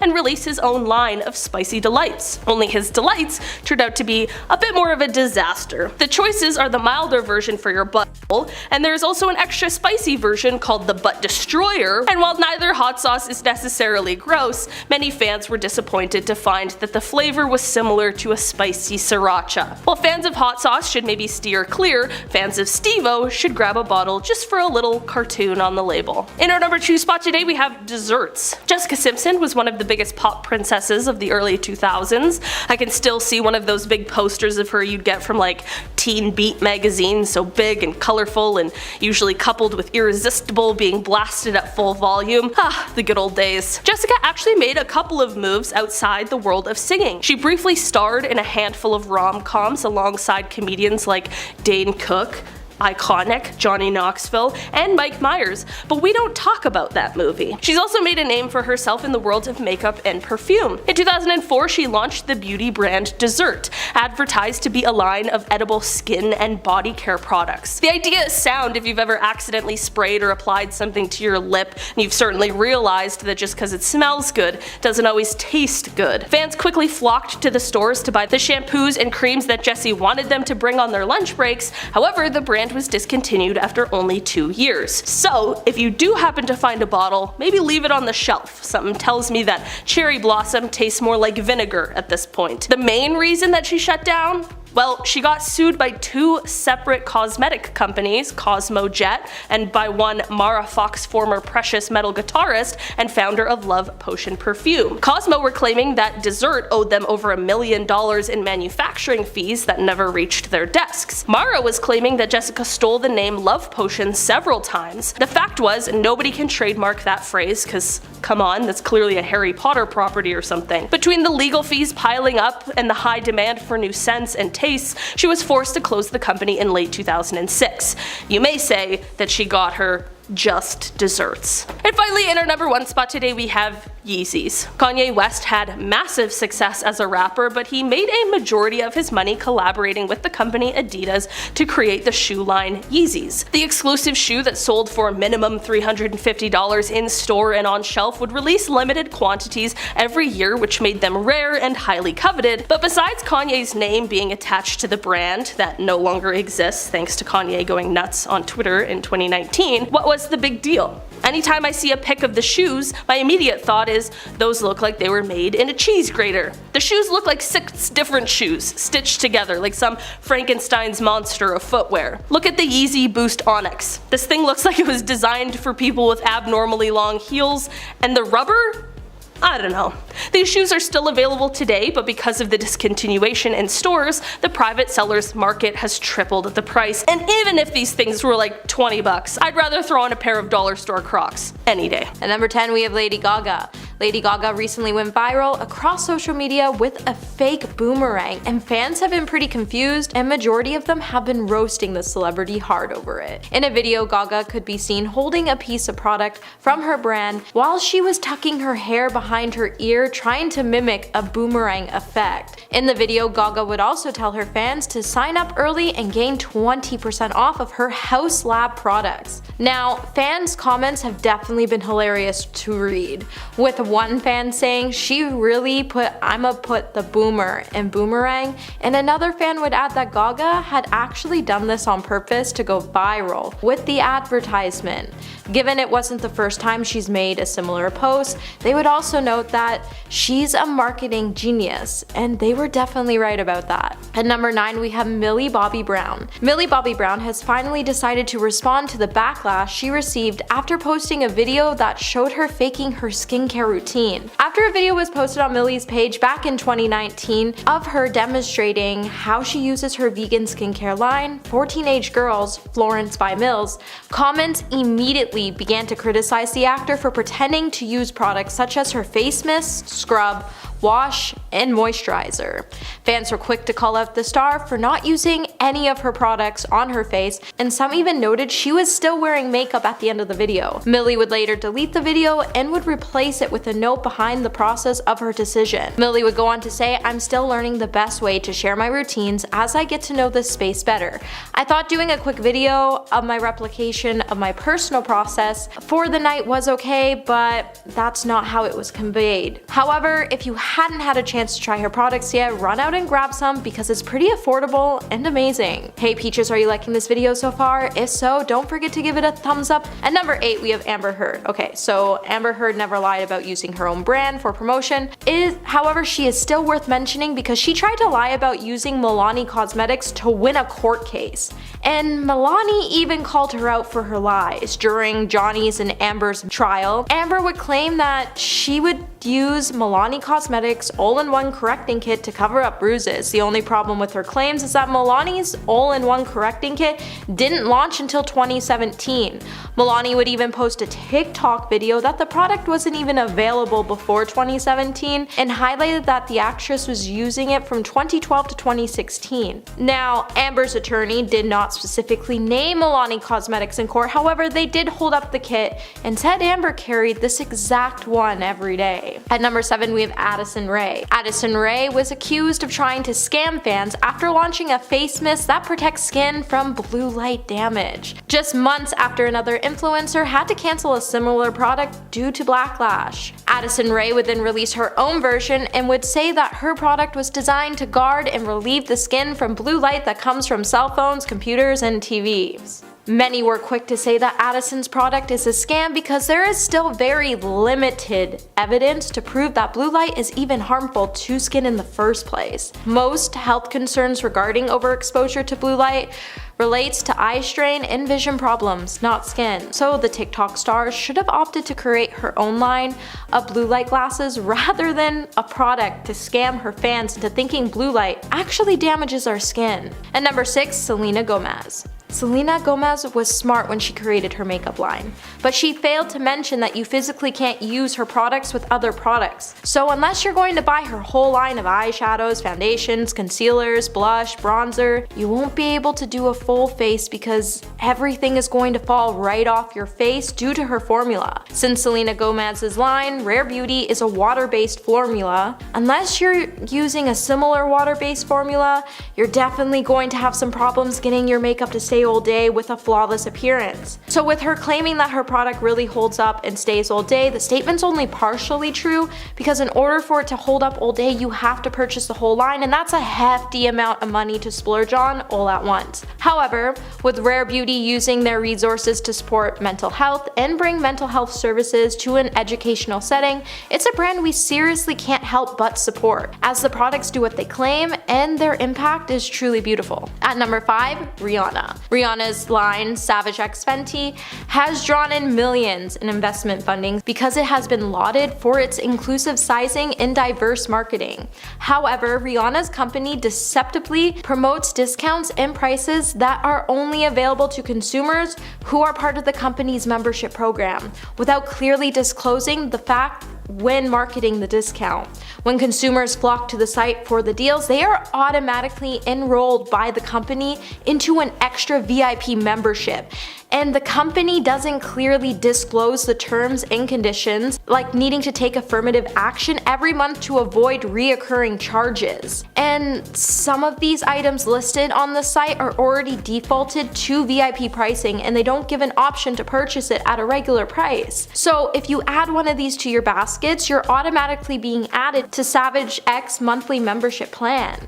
And the only way of knowing the membership will result in more charges is by clicking the small Learn More button, which will let you know you will be charged a minimum of $49.95 a month. So always read the small print. At number 4, Khloe Kardashian. Khloe Kardashian's clothing company, Good American, has been getting some ridicule on Instagram after some followers have accused the star of photoshopping images to make her products seem better than they actually are. When the reality TV star posted a photo on her Instagram lying on a mirrored floor, gazing at the camera, she would sport a pair of shape-enhancing skinny jeans. However, the page's followers quickly called her out because they forgot to Photoshop her reflection to match what they edited outside. Fans were quick to point out that they loved Khloe, but who is that? It just didn't look like her. And good America, Khloe Kardashian, why are y'all doing homegirl like that? At least Photoshop her shadow. Goodness. The photo definitely ran in contrast to Good American's brand identity, as the company was designed for a curvier, stronger shape, but fans pointed out that how is your brand supposed to promote embracing yourself when they're caught photoshopping their advertisements? The lies were definitely real in this post, and it's definitely something we all didn't see coming, and we definitely won't be purchasing anything from this brand anytime soon. Number 3, we have Shay Mitchell. Shay Mitchell was slammed by her fans for making a makeup remover ad. In an obviously staged Snapchat video, the actress and Biore ambassador posted a video to promote the beauty brand's makeup remover. In the video, Shay would begin the clip by pouring the liquid onto a cotton round while saying, "I have obviously tried my fair share of makeup removers, but these are by far my favorite." She would then attempt to demonstrate the product's ability to remove waterproof makeup by swiping the pad across her own eyes. However, when she proudly showed off the cotton round afterwards, her eyeshadow and mascara were perfectly intact. One user would even call out Shay by saying, "She ain't even rubbed her eye, I'm crying," and another would say, "Why is she reviewing a skincare product with a Snapchat filter on?" And number 2, we have Elizabeth Holmes. When the CEO of Theranos, Elizabeth Holmes, lied about her blood testing machine's ability to run thousands of tests with just a single drop, a journalist would later expose Elizabeth's lie in a scathing article on her company.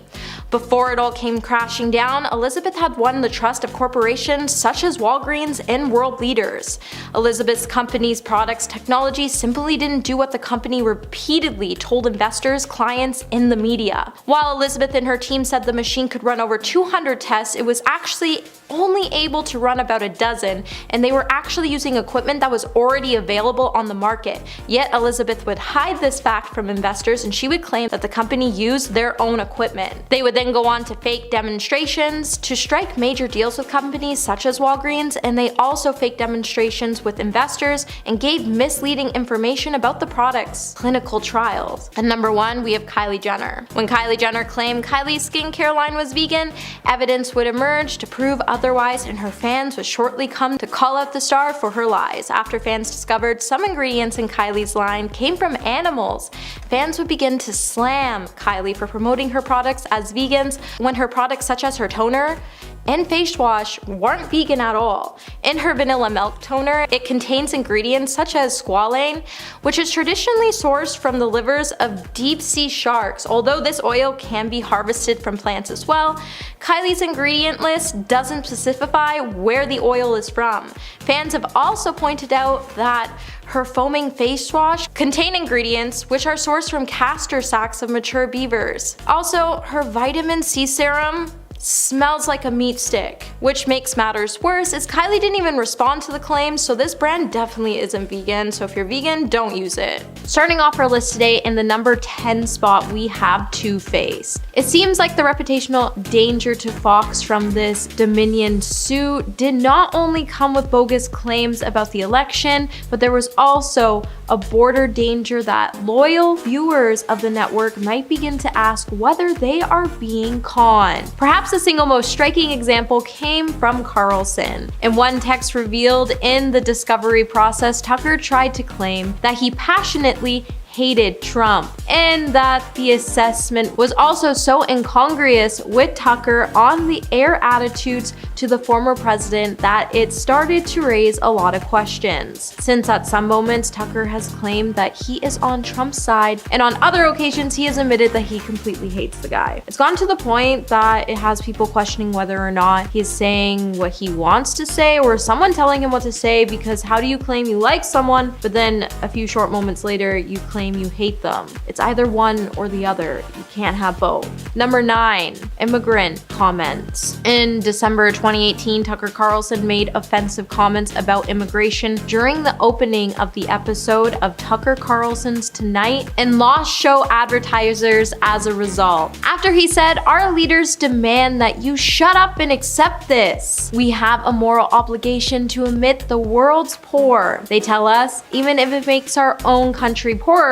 and dirtier and more divided. Immigration is a form of atonement." In the wake of his very controversial remarks, more than 20 advertisers cut ties with Carlson's show in the months that followed, including IHOP, Red Lobster, and Samsung. And rather than apologizing, Tucker doubled down on his anti-immigration claims just a few days later when he said, "The left says if we have a moral obligation to admit the world's poor, even if it makes our own country more like Tijuana is now," which is to say poorer or dirtier and more divided. Seriously, what kind of garbage comment is that? Hey, my little different species, are you liking this video so far? If so, don't forget to give it a thumbs up, subscribe to the channel so you never have to miss out on what we might just cover next. Number 8, too costly. Tucker Carlson has been a central figure in the defamation case that has been taken against Fox News by the Dominion voting systems. The high-profile legal battle finally settled last week after Fox agreed to pay Dominion $787.5 million, but the network did not commit to issuing an apology, instead merely saying that it was willing to acknowledge the court's ruling finding certain claims about Dominion to be false. With the case revolving around the false claims that surrounded the 2020 United States election, many claims were incorrect. Wild and suggest Dominion somehow had a hand in flipping votes from then President Trump to President Biden. But in all of the claims' efforts to prove that the network had acted with actual malice or reckless disregard for the truth, Dominion has also uncovered a private message that told a different story from the one being told on air. On one occasion, for example, Tucker told colleagues that Trump's lawyer, Sidney Powell, is lying in some of her claims. In another, Tucker sought out the firing of a Fox reporter who had fact-checked a tweet from Trump. While many media observers thought Fox would pay the settlement and continue down the same road, we would be proved wrong, as it seems like this Dominion case proves that Tucker has become a little too costly for the network. Number 7, Maren Morris comments. Following a social media feud with country singer Jason Aldeana's wife Brittany about transgender rights comments, Maren Morris would also find herself being the topic of the conversation after Brittany appeared on Tucker's show to discuss the matter. After a statement previously said by Brittany drew in a lot of backlash from Morris and others in the country music industry after she disparaged parents of transgendered youth on Instagram. Meanwhile, during Brittany's appearance on Carlson's show, he made a reference about Morris and stated that she was a lunatic in the wake of all this drama. Morris then decided to make light of the situation by taking the high road, and she actually went on to release a merch line to clap back at Tucker's insult with the t-shirt featuring her name with the words "lunatic country music person." The shirts also included the Trans Life phone number, and with every sale of the shirt, Morris was able to raise $100K, and she used it all to benefit trans rights groups. Number 6, Kanye West interview. So while the whole world was shaking their heads at the fact that Kanye chose to display a WLM shirt and other apparel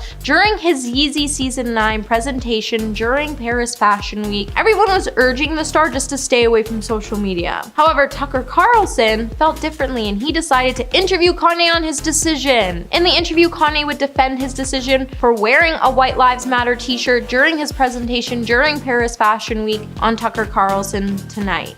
And if it couldn't get any worse, the interview was then aired in not just one part, but 2 parts. And in it, Kanye would say, "I do certain things from a feeling. I just channel the energy. It just feels right. It's using a gut instinct, a connection with God, and it's brilliant." But like, after all the hurt this movement caused, why would you think it was a good idea to bring Kanye on your show just to cause more hurt? I swear, common sense just isn't a thing anymore. Number 5, the legal suit. If there were legal reasons to why Fox has decided to distance itself from Tucker Carlson, they may not be confined to specific allegations regarding Dominion. When you get straight to the point of the case, you know there's this woman named Abby Grossberg, and on March 20th, she filed a legal lawsuit against Fox News, Tucker Carlson, and several others at the time. Abby was the head booker on Carlson's show, and she was fired from the network. In her 79-page complaint, Abby went on to note that her experiences were yet another in long line of cases chronicling the misogynistic environment that permeates Fox News. Her suit also alleged that the atmosphere on Carlson's show subjects women based on vile stereotypes, typecasting religious minorities, and belittles their traditions, and demonstrates little to no regard for those suffering from mental illnesses. With Abby feeling like she was coerced into giving misleading testimony in the Dominion case, she also alleged that the work area for Tucker's show, but Fox still strongly denies any wrongdoing in the case. Number 4, running for president. There has been a lot of presidential buzz around Tucker Carlson, but recently it has become more muted. So back in 2020, a report which suggests that if the anchor were to get into the 2024 race, there were many in the GOP that believed that he would be an immediate frontrunner in a Republican primary, with later development showing Carlson making an appearance last year at a key meeting of social conservatives in Iowa, and it would suggest he could actually be considering running for president of the United States. However, it is still a little too early to imagine that Tucker would depart from Fox so abruptly to pursue this thought, with so few hints being dropped in advance. If this really was his intention, he will now have plenty of time on his hands, which would make a run for office more appealing, but it seems equally like he will land elsewhere, like on another media landscape. Number 3, Teen Vogue interview. After an on-air conversation between Tucker Carlson and Teen Vogue contributor Lauren Duca boiled over regarding her commentary on Trump, the political host dismissed the writer and told her to stick to her thigh-high boots. And if you don't catch the reference, he was pretty much referencing the pop culture story she also writes about for the publication. Then just before he wrapped up the interview with Lauren, he tried to throw some major shade her way by saying, "You're better than that." Laura then took to Twitter to defend herself on the public forum by writing, "Tucker Carlson is an enemy of rational discourse. In a fraught moment, his bullying tactics are profoundly damaging and achieve nothing." Number 2, Trump's comments. A court filing made public in February of 2023 revealed that Carlson went as far to call the former president Donald Trump demonic publicly. However, the network continues to offer a platform to Trump loyalists who amplified all of these false claims. The filing included text messages sent from and some of the network's hosts and executives. Among the exchanges are several that describe Trump's false election claims and those that peddled them as effing lunatics, complete BS, and mind-blowingly nuts. Tucker also could be seen in another conversation in the wake of the election and privately took aim at Trump himself, calling the then president the undisputed world champion of destroying things and worrying that he would destroy us if we play it wrong. And coming in the number 1 spot today, we have Capitol. So back on March 6th, Tucker Carlson started to face some major backlash from the Republican and Democratic lawmakers alike when describing footage from the January 6th storm on the Capitol as being mostly peaceful and not chaos. The downplay comment came after he aired select snippets from 41,000 hours of security footage from the day of the riot. But I think we can all agree these riots were actually anything but peaceful, and it was actually just insane people would even think about storming Capitol in the first place. But Tucker claiming that everything people were saying about the riot being dangerous was a lie, he also took to his weeknight program to report on the issue. He would say very little about January 6th and that it was organized and it wasn't violent. And surveillance videos from inside the Capitol show mostly peaceful chaos, but I mean, have you actually seen the footage? Because that whole thing was just insane. Well, at the end of the day, I think we can all agree that Tucker Carlson should have been fired from Fox News a long time ago, and the fact that he was able to last this long was honestly surprising. However, he's gone now, so we can all celebrate. Kicking things off at number 10, Hilary Duff. Former Disney star Hilary Duff is known to have lied about her age. Unlike many other celebs though, she didn't lie about her age to book a role. Hilary actually lied in order to get into clubs when she was younger. She revealed that when she was younger, she used her sister Haley's ID to get into clubs, though she was always recognized. I don't think people actually believed her lies when she was trying to get into clubs when she was underage. People probably just knew that she was famous and they let her in just to make themselves look better. Ironically, she's been on a show called Younger, and the series is literally about lying about your age. Talk about coincidence. I guess all that time faking her age really paid off in the long run. At number 9, Eminem. Rapper Eminem is caught lying about his age during a Howard Stern interview back in 1999. This was at the start of his career, so maybe he just wanted to start things off by having people think he's younger than he really is. In the interview, the rapper told Stern that he was 24, but later on people realized that he was born in 72,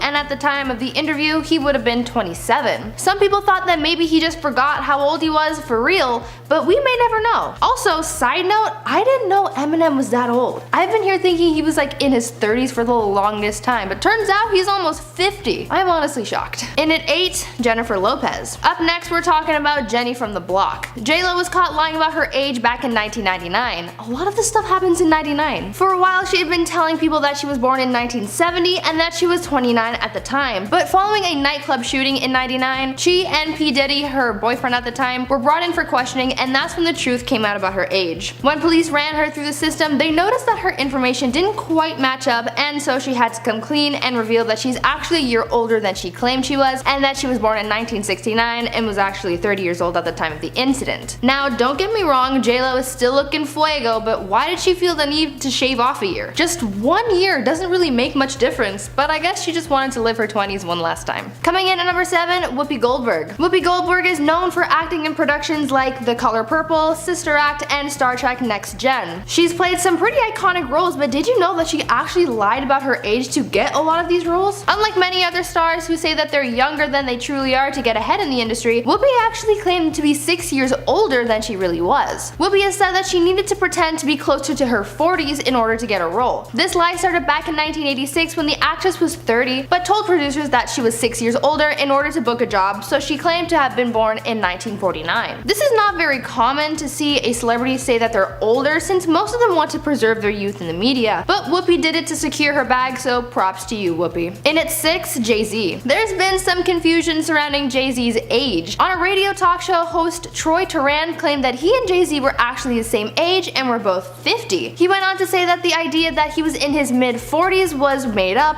and that his real age was 50. A lot of people bought into that and just assumed that Jay-Z was lying and that he just wanted to seem younger than he really was. But then records came out showing that Jay-Z was in fact born in 1969, making him 44 years old when the speculation came about. But I think that he's still lying about his age. I think he's much older than that, since he's a high-ranking member of the Illuminati. This guy is for sure immortal, and maybe his records say that he was born in 1969, but really, he could have been born in 1769, and he's been alive ever since. Halfway through at number 5, Steven Spielberg. Steven Spielberg is one of the most coveted directors in Hollywood, and his origin story, if you will, is one of the most unbelievable tales. Basically, the story goes that he was 21 and he snuck into the Universal Studios lot, found a vacant studio, and basically became a squatter there. He pretended to work there for months until he got caught, but then his film career took off from there. But there seems to be some discrepancies with his story, mostly concerning his age in that tale. Though he recounts that this happened in 1969 when he was 21, it turns out that if his birth date is correct and he was actually born in 1946, this means that he was actually 22 or 23 at the time. But on the other hand, he's also said that his time of sneaking into the Universal lot took place in 1965, and that means that he was 17 at the time, which really means that he was 18 or 19. Basically, the bottom line here is no one knows what happened and at what time and how old he was then. I think he's stuck in a time loop, honestly. There's just too many dates and times to keep track of. At 4, Nicki Minaj. Rapper Nicki Minaj is another celeb who's lied about how old she really is. For a long time she had us believing that she was born in 1984, but turns out she's actually 2 years older and was actually born in 1982. Her age discovery actually happened in a similar way to J-Lo. Nicki was arrested in 2011, but when she was brought in by police and had to record the incident at hand, it was then that her real age was revealed, showing that she was 2 years older than she said she was. I think she lied about being younger to appeal to her demographic, since her music and her image was so colorful and upbeat. Her career was still fairly new, so marketing herself to the right audience was still important.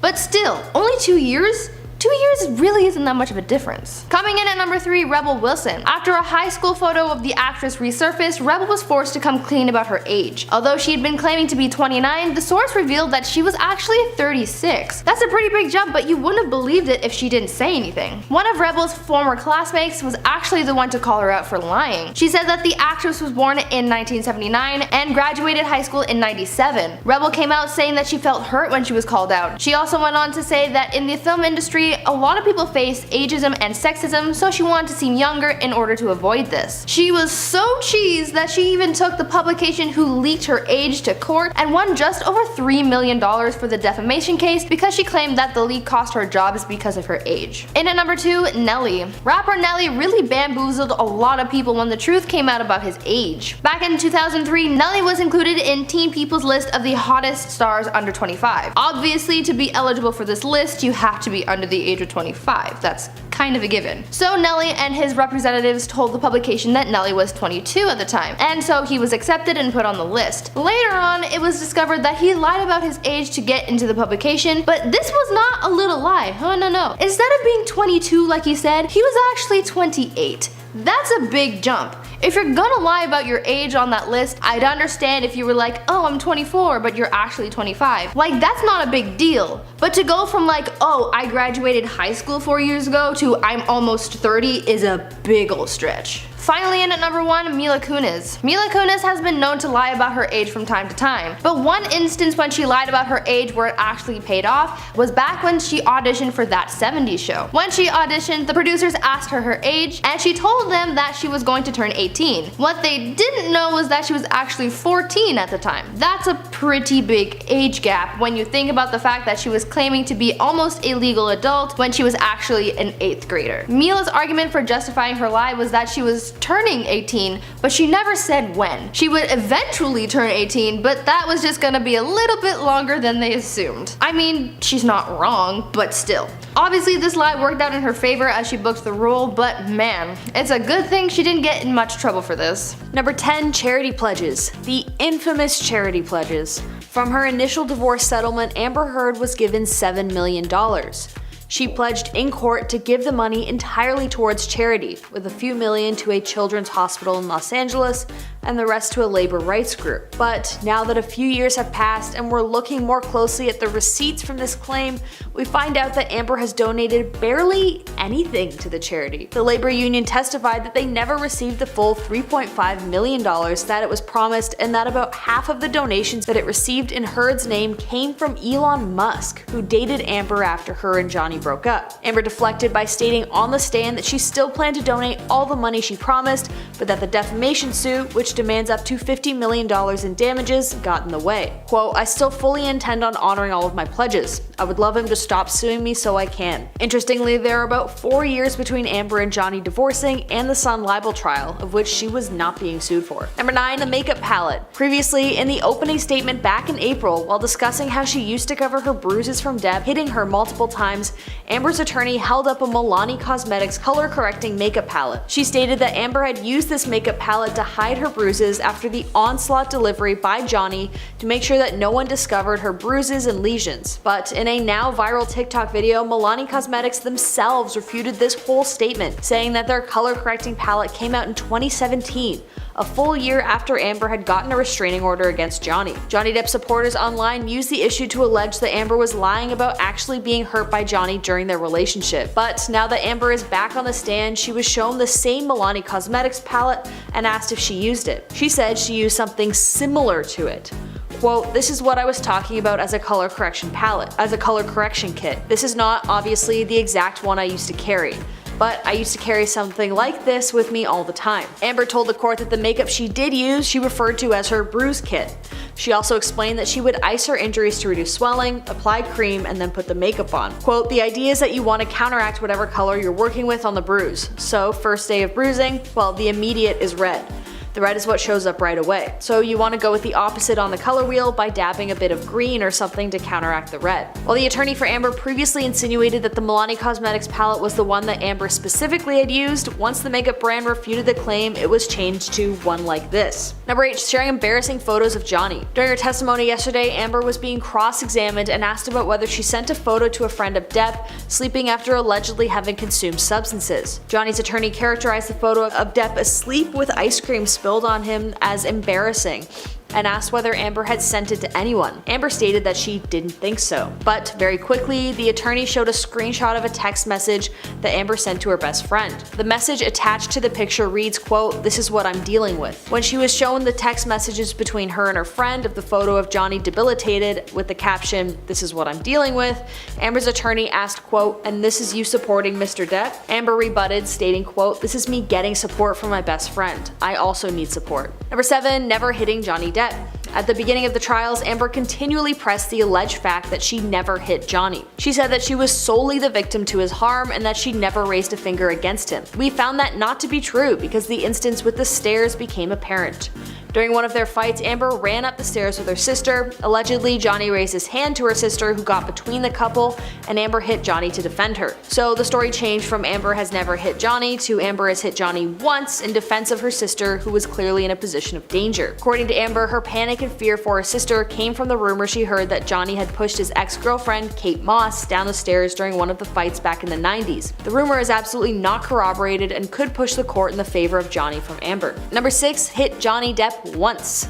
Okay, so the story changed from Amber has never hit Johnny to now Amber has only hit him once in defense of her sister. But that may not be entirely true because Amber was asked about a now viral audio clip recording of her on the phone with Johnny. In the clip, she states, quote, I was hitting you. I was not punching you. Babe, you're not punched. You're fine. I did not hurt you. I did not punch you. I was hitting you. After she was asked about the clip, Amber changed her story once again to now admitting that she had hit him, but that it was in a provocative manner during a moment of intimacy. She said that Depp hit her in bed, and so she hit him back reactively. On the stand, she states, quote, I hit his arms, his body as he was trying to prevent me from closing the door.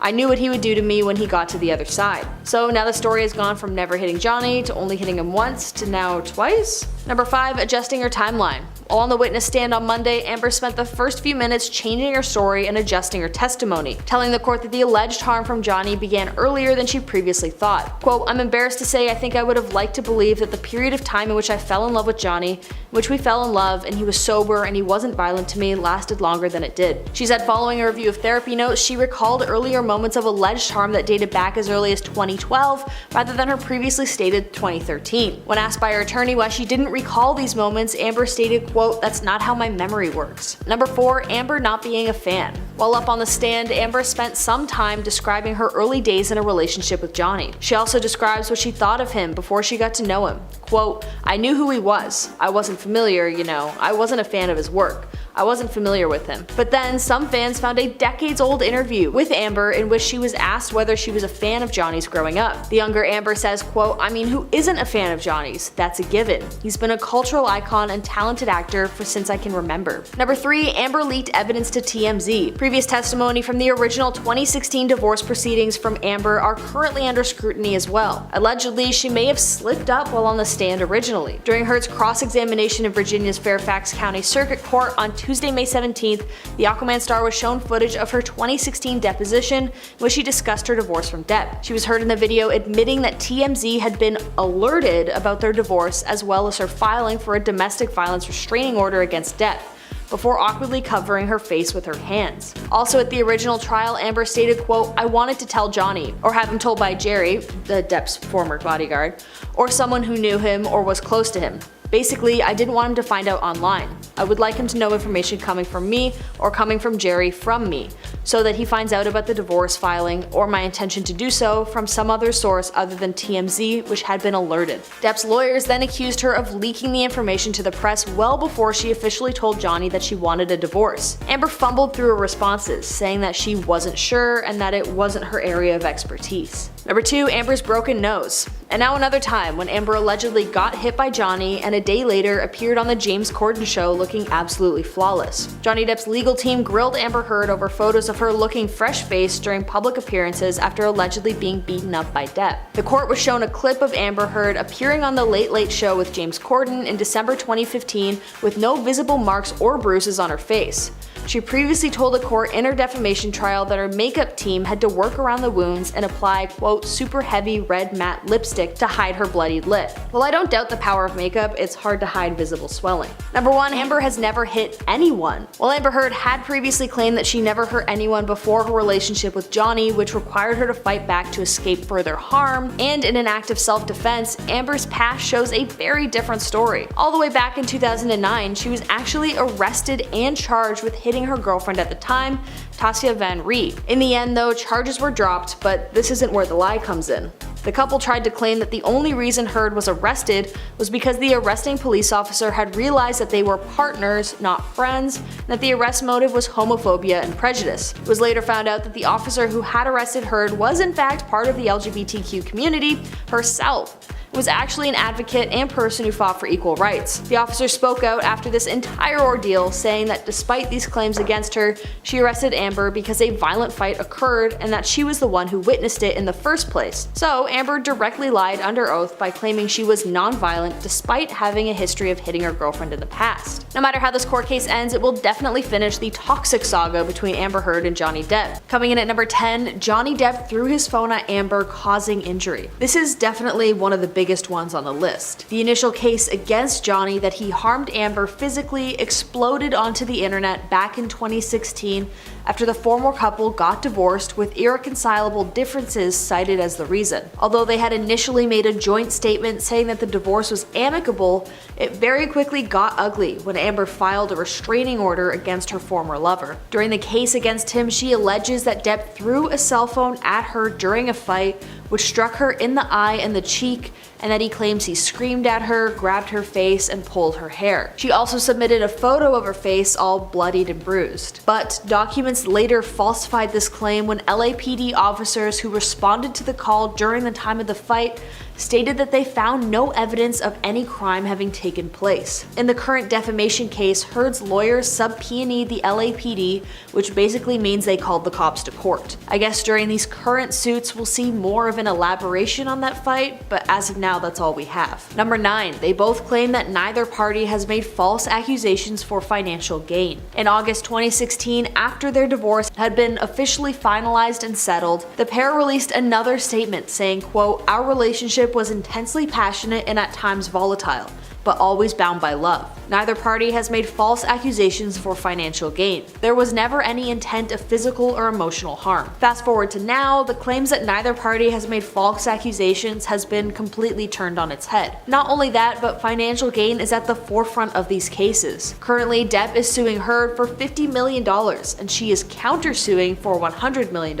I'd say that lines the pockets pretty well. Number 8, Amber donated $7 million to a children's hospital. After their divorce was finalized, Amber pledged that she would donate $7 million of the money that she got from Johnny to the American Civil Liberties Union and the Los Angeles Children's Hospital. In 2021, a New York judge partially granted a petition from Johnny to determine whether the donations had actually been made. What was found was that she did not in fact donate the money, but had planned to do so. Quote, "My client is still planning to donate one half of her total settlement to the ACLU and the other half to CHLA. And while it is undetermined what those payment schedules may be, she has already made the first payment toward the pledges. She fully intends to continue to give the full $7 million, but she can't do it yet. She will do it when she can. But but she has given a significant amount to both. What's the holdup, Amber? Coming in at number 7, Amber Heard wrote her op-ed insinuating that Johnny hurt Amber's career. In the now famous Washington Post opinion piece that Amber Heard wrote that spawned the defamation case, Amber alleged that her divorce from Johnny Depp had practically blacklisted her from Hollywood. Quote, "A movie I was attached to recast my role. I had just shot a 2-year campaign as the face of a global fashion brand and the company dropped me. Questions arose as to whether I would be able to keep my role as Mira in the movies Justice League and Aquaman. In fact, Amber had barely lost any traction. She didn't get her name taken off of Justice League, and she's doing just fine filming for movies as we speak. But Johnny Depp got fired off of Fantastic Beasts, and he's barely been in anything these days. Although Amber cried victim herself, it is extremely apparent that that isn't really the case." Number 6, Amber told the court that Johnny had pushed Kate Moss down the stairs. This claim was basically instantly debunked and shut down by the court. Based on a kind of old rumor, Amber voiced unsubstantiated claims that Johnny Depp had pushed his former girlfriend, Kate Moss, down the stairs after she stood up for her sister during a fight. The lawyer defending Johnny said that she was basically making up accusations as she went along to try and paint him in the worst light possible. Number 5, Amber's sister lied to the court defending Amber herself. The 3rd week of the trial of Johnny Depp against The Sun, a magazine that published a piece calling him a wife harmer, Amber's sister was called to testify for The Sun. Then, the day after her testimony, when she claimed that Amber had never hurt her or harmed her in any way, a video was sent to Johnny's lawyers by an anonymous source which disproves that statement. Depp's lawyers claimed that the video demonstrated that the sister had lied and tailored her testimony to, quote, meet her sister's evidence. The footage in question was a clip from a reality show featuring Amber's sister claiming that, quote, "I can't believe Amber beat your ass." Number 4, he said, she said in the current court cases. One thing is definitely clear. Both Amber Heard and Johnny Depp have harmed one another. Text messages surfaced that show Depp very clearly stated that he wanted to end Amber's life by burning her and doing awful things to her corpse. Meanwhile, we've seen tons of lies on Amber's part in her attempts to cover the own harm that she has done against Johnny, as she continues to claim to only be a victim rather than playing equal parts as the perpetrator in this extremely obviously toxic and insane relationship. Coming in at number 3, Johnny Depp's self-inflicted wound or not. In the 2016 Sun article Libel Trial, Johnny Depp claims that Amber had cut part of his finger off in Australia during a fight when he was there to film a Pirates of the Caribbean movie. It was later revealed in a voicemail to his doctor that Johnny had in fact cut his own finger off. The voicemail recording reads, and just so you know, a bunch of this will be bleeped by the way to keep it family friendly, quote, "Hi. Had another one. I cannot live like this. She is as full of as a Christmas goose. I'm done. No more. The constant insults, demeaning, belittling, most heartbreaking, that is only released from a malicious, evil, and vindictive.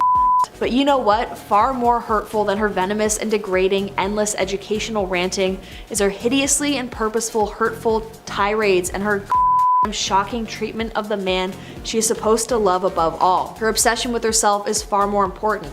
She is so ambitious. She's so desperate for success and fame. That's probably why I was acquired.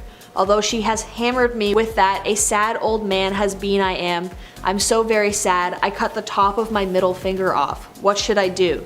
Except of course go to the hospital. I'm so embarrassed for jumping into anything with her. The world. Although it definitely was after a verbal altercation, Johnny has a history of drinking too much, and it is alleged that he drank way too much that night, had a fight with Amber, and it escalated to an insane degree, with Johnny harming himself after a major depressive bout. Coming in at number 2, Amber may have tried to get her friends to lie for her. In a report that was just posted only moments ago at the time of writing this, Amber Heard's good friend Eve Barlow was kicked out of court for a multitude of reasons. Eve was acting as part of Amber's legal team even though she has no expertise in the matter. It is alleged by the court that apparently she tried to intervene during testimonies from Johnny's witnesses, which is entirely not allowed in a bid to not let the truth come out. She was also very recently kicked out of the courtroom and told not to return because she was live tweeting the processes, which is strictly under lock and key, after she was caught on her phone during the proceedings. Quote, Amber had her closest journalist friends sit in the front row with her legal team at the trial, live tweeting, texting, and posting information. Even though the court has continually sided with Amber, that can't look great on her to so obviously be having someone leak information. Coming in at number 1, both Amber and Johnny have stated they never hit one another. Both are proved untrue. Now finally, the biggest one of all, and the root cause of all the legal proceedings going on. Whether or not you side with Amber over Johnny or vice versa, one thing is abundantly clear. No one person is the true victim here. While it was determined pretty early on that Johnny had hit Amber, even if it wasn't nearly as bad as she had alleged, it did happen. There is video evidence and voice recordings of aggression and harm against her. Similarly, however, Amber is the only one with a voice recording genuinely admitting to hitting Depp. In a phone call to Johnny, Amber stated, quote, "I can't promise I won't get physical again. I get so mad I lose it." The hit in question was a slap. So when both parties choose to continue to deny any wrongdoing, does that mean that these legal battles will just continue to drag on forever as each person continues throwing accusations at one another with little regard for the truth?